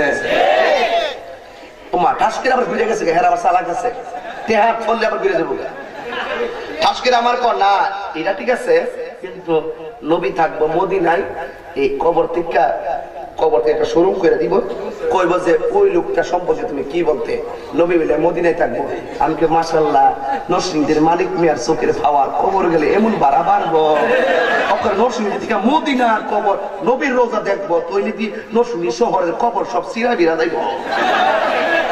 হেরা করবো কথা পড়াশোনা এমনি ধরছি, এমনি একটা কবুতর আমার সাথে যুক্তি দিয়ে পারতাম না। আগে তুলে দলিল দিয়ে কথা বলি। What is the difference between zalika and haza? মাল ফারকু বাইনা যালিকা ওয়া হাযা? হাযা এবং যালিকার মধ্যে পার্থক্য কি? মৌলবীতে আমার কাছে বলো।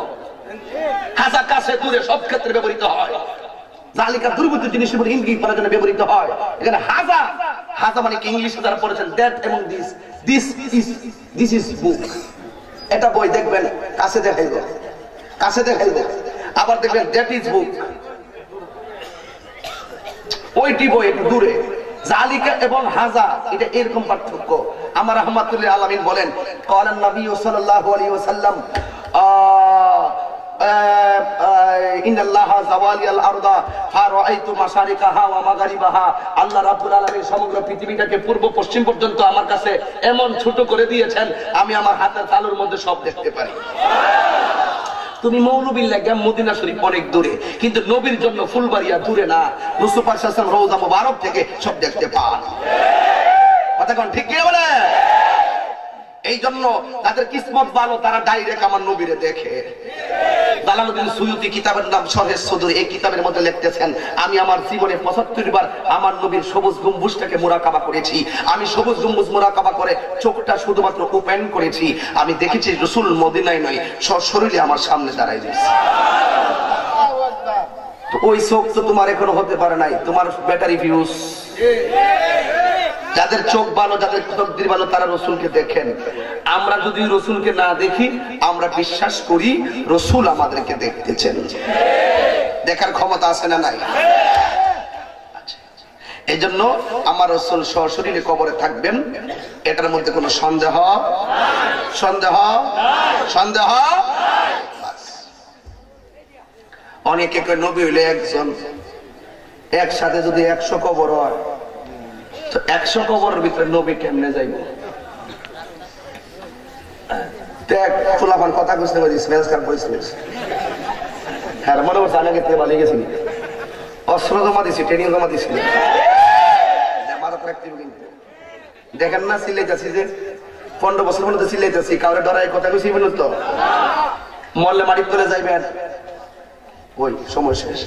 মরলে মাটির তলে যাইবেন। একটা কথা শুনেন, আমি যে এতক্ষণ ওয়াজ করছি সত্যি ইমানে বলবেন আমি কি কাউরে একটা গালি দিছি? আওয়াজটা আসছে কিছু ঢুকছে না কিছু? কাউরে গালি দিছি? কারোর বিরুদ্ধে বলছি? এরপরে দেখবেন সহালে কইব তাই হিসাব গাইলে গেছে। আমিও কয়, লাখায়ও কয় আমি বালানা, হবিগঞ্জ কয় আমি বালানা, সিলেটে কয় আমি বালানা, আজকে আমিও কইয়া যাই আমি তো বালানা, বালা লইয়া থাকতো।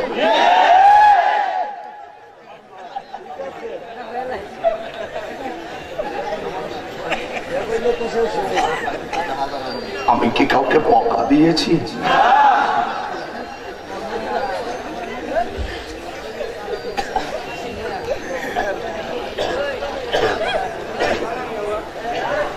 ইন্না লিল্লাহি ওয়া ইন্না ইলাইহি রাজিউন। মশা রাস্তে কাশি মারতে আল্লাহু আকবার জোরে বলেন। আর জোরে করি ইয়া রাসূলুল্লাহ। না গরম চায়ের মধ্যে মশা ঢাকিরে মরে গেছে, গেছতাম চা খেতাম, চাই দিয়ে মশা সব সামনে। যাই হোক অসুবিধা নাই, আপনারা বলেন।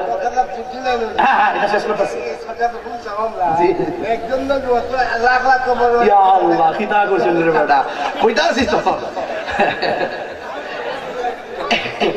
একই সাথে ১০০ কবর দাফন করা হলো, ১০০ কবরের ভিতরে ১০০ লাশ দেওয়া হলো, ৪০ কদম একই সাথে দেওয়া হলো, সবাই চলে আসলো, মুনকার নকিরও একই সাথে ঢুকলো। একজন নবীর পক্ষে এতগুলা কবরে কিভাবে সম্ভব রাসূল হাজির থাকা? বিশাল কথা। ব্রিজের উপর দিকে ৪০০ লোক লয়া বাস পানি পড়ে গেছে গা, সব একসাথে মরে গেছে গা। আজরাইল কয়জন? কেমনে একসাথে সম্ভব?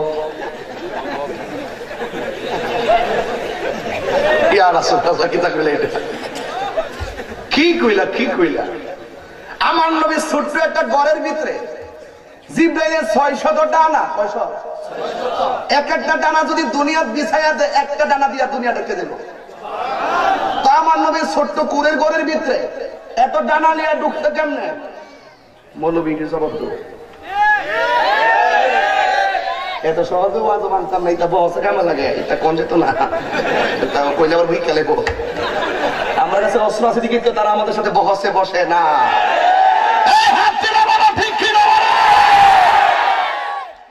অস্ত্র আছে, অস্ত্র আছে, ঠিক কিনা বলেন? একবার নবী যদি দাঁত ভাঙবো জানলে উহুদের ময়দানে গেল কি লেগিয়া, নবী যদি গায়েব জানতো মাইর খাইবো গেল কি লেগিয়া। আমি কইলাম মাশাআল্লাহ অতবার নবী লেগে মায়া লাগছে আপনারা। আচ্ছা নবীর প্রতি আমনের মায়া বেশি না আল্লাহর মায়া বেশি? তো নবী যে দাঁত মুবারক ভাঙবো আল্লাহ মায়া লাগছে না? তো আল্লাহ নবীর দাঁত ভাঙ্গালে কি লেগিয়া কোন যেতে লেগে কামে লাগবো সময়। একবার নবী যদি হয় না আয়ে দেখার পিছন দি, নবী যদি ফুলবাড়িয়াতে এখন থাকে দেখেন চান্দি, আমি কই আপনার কান্দে যে দুজন ফেরেশতা আছে ইডি দেখেন চান্দি,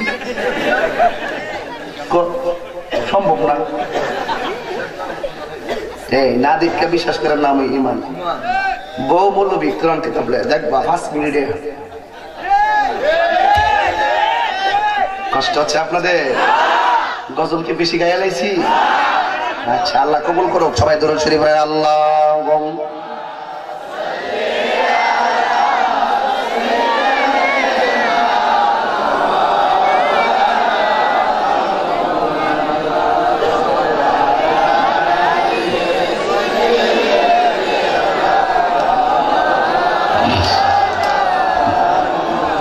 ইয়া রাসূলুল্লাহ হাবিবি খালিকি কি তাতুই বরগজিদা জুল জালালি পাক বেহামতা তুই আল্লাহুম্মা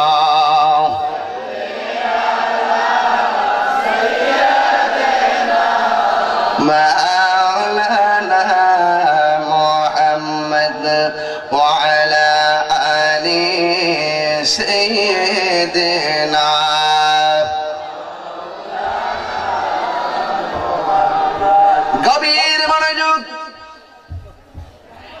ইমানদাররা কবরের ভিতরে বলবেন আমার জান আমার প্রাণ মদিনায়। ফেরেশতারা বলবেন এই লোকটা সম্পর্কে কি ধারণা করতা? বেঈমানরা বলবে কেডা কেডা? আল্লাহ রাব্বুল আলামিন তার চোখের সামনে একটা পর্দা ফেলে দিবেন, কবরে নবীকে দেখবে না। আর ইমানদারদের অন্তরের পর্দা নয়নের পর্দা আমার আল্লাহ ওপেন করে দিবেন।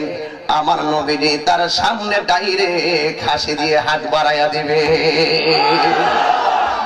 আল্লাহ বলবেন ও ফেরেশতারা জান্নাত থেকে একটা বিছানা লাও, আমার পাগলের জন্য কবরেতে তার রূহটার ইল্লিনে নিয়ে যাও, সেখানে তার জন্য একটা বাড়ি বানায়া দাও, তার বিছানা বিছায়া দাও।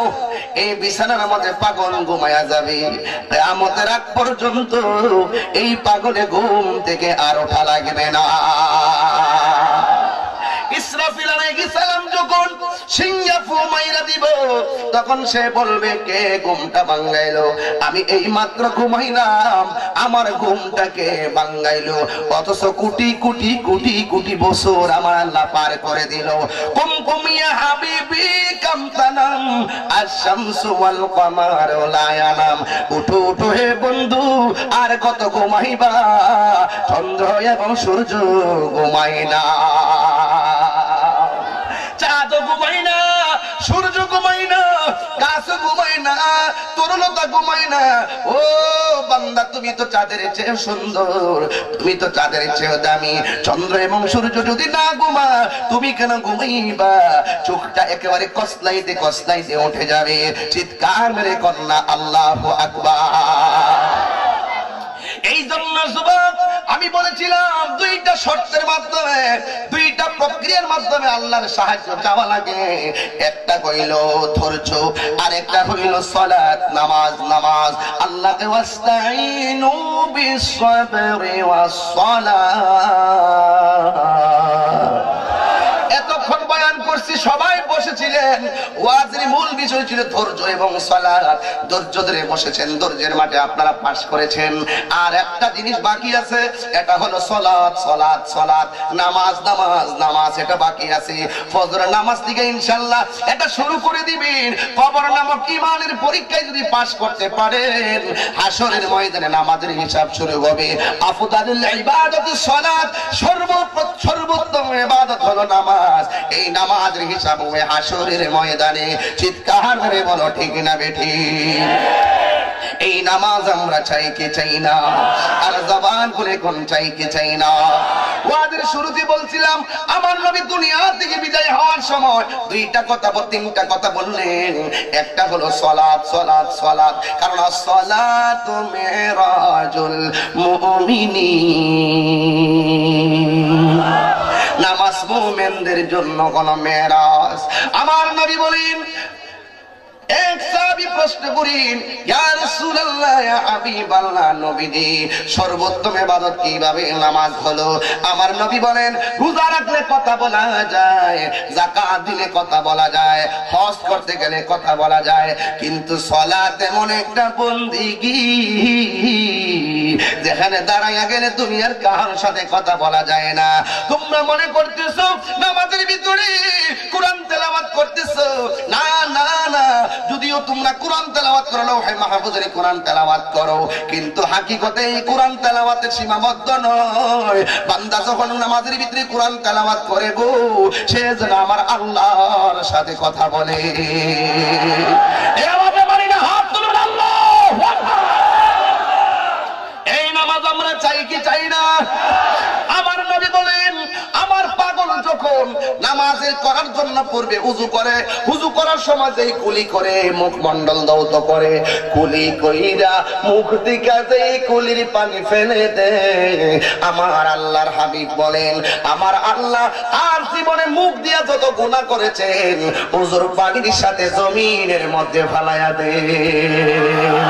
আর জোরে কন্যা আল্লাহু আকবার। মাকান চুশতি নামাজে বান্দগানা, ফাওয়াইলুল লিল মুসাল্লিন আল্লাযিনা, চিৎকার মেরে আল্লাহু আকবার। या इलाही अपने जाते किबरिया की वास्ते खोल दे दरवाज़े रहमत खुदा के वास्ते, उस्तुने हम नानया बहर रसूल नीलमी मद हम सुए अरबाबे कुल मुश्किले आसान फरमा, गंज गम सब दूर करो साहिबे जुदो सुखार शेरे खुदा की वास्ते, मौत कासिम कुल्लु नासिम शारिबुन कबर বাইতিন কুল্লু নাসিন দাখিলুন। নামাজের ভিতরে বাবাকে সালাম দিলে নামাজ হবে, নামাজের ভিতরে মাকে সালাম দিলে নামাজ হবে, নামাজের ভিতরে এমপিকে সালাম দিলে নামাজ হবে না, মন্ত্রীকে সালাম দিলে নামাজ হবে না। কিন্তু আমার নবী এমন নবী, যেখানে আল্লাহ সেখানে রাসূল, আযানের ভিতরে আমার আল্লাহর পাশে নবী, ইকামতের ভিতরে আল্লাহ নামের পাশে নবী, তাশাহুদের ভিতরে আল্লাহ নামের পাশে নবী। চিৎকার মেরে বলেন না আল্লাহু আকবার। আমার আল্লাহর হাবিব ওই কেমন শান কেমন মান, আল্লাহর হাবিব কেমন মর্যাদাবান। নামাজের ভিতরে এমপি মন্ত্রী মসজিদ সিএসপি যত চেয়ারম্যান মেম্বার কাউন্সিলর মেয়র সহকারে যাকে সালাম দিবেন নামাজরত অবস্থায় নামাজ বাতিল। কিন্তু নামাজ এমন একটা বন্দেগী, নামাজের ভিতরে আমার নবীরে সালাম না দিলে নামাজ বাতিল হইয়া যায়। আর জোরে গন্না আল্লাহু আকবার। দেখছেন নবীর শান কত? এই শানগুলো যখন জায়গা জায়গায় দেখি তখন সুন্নিরা নবীর প্রেমে পাগল হয়ে যায়। কারা কারা নবীর প্রেমে পাগল একটু হাত তুলে দেখা, এটা স্লোগান।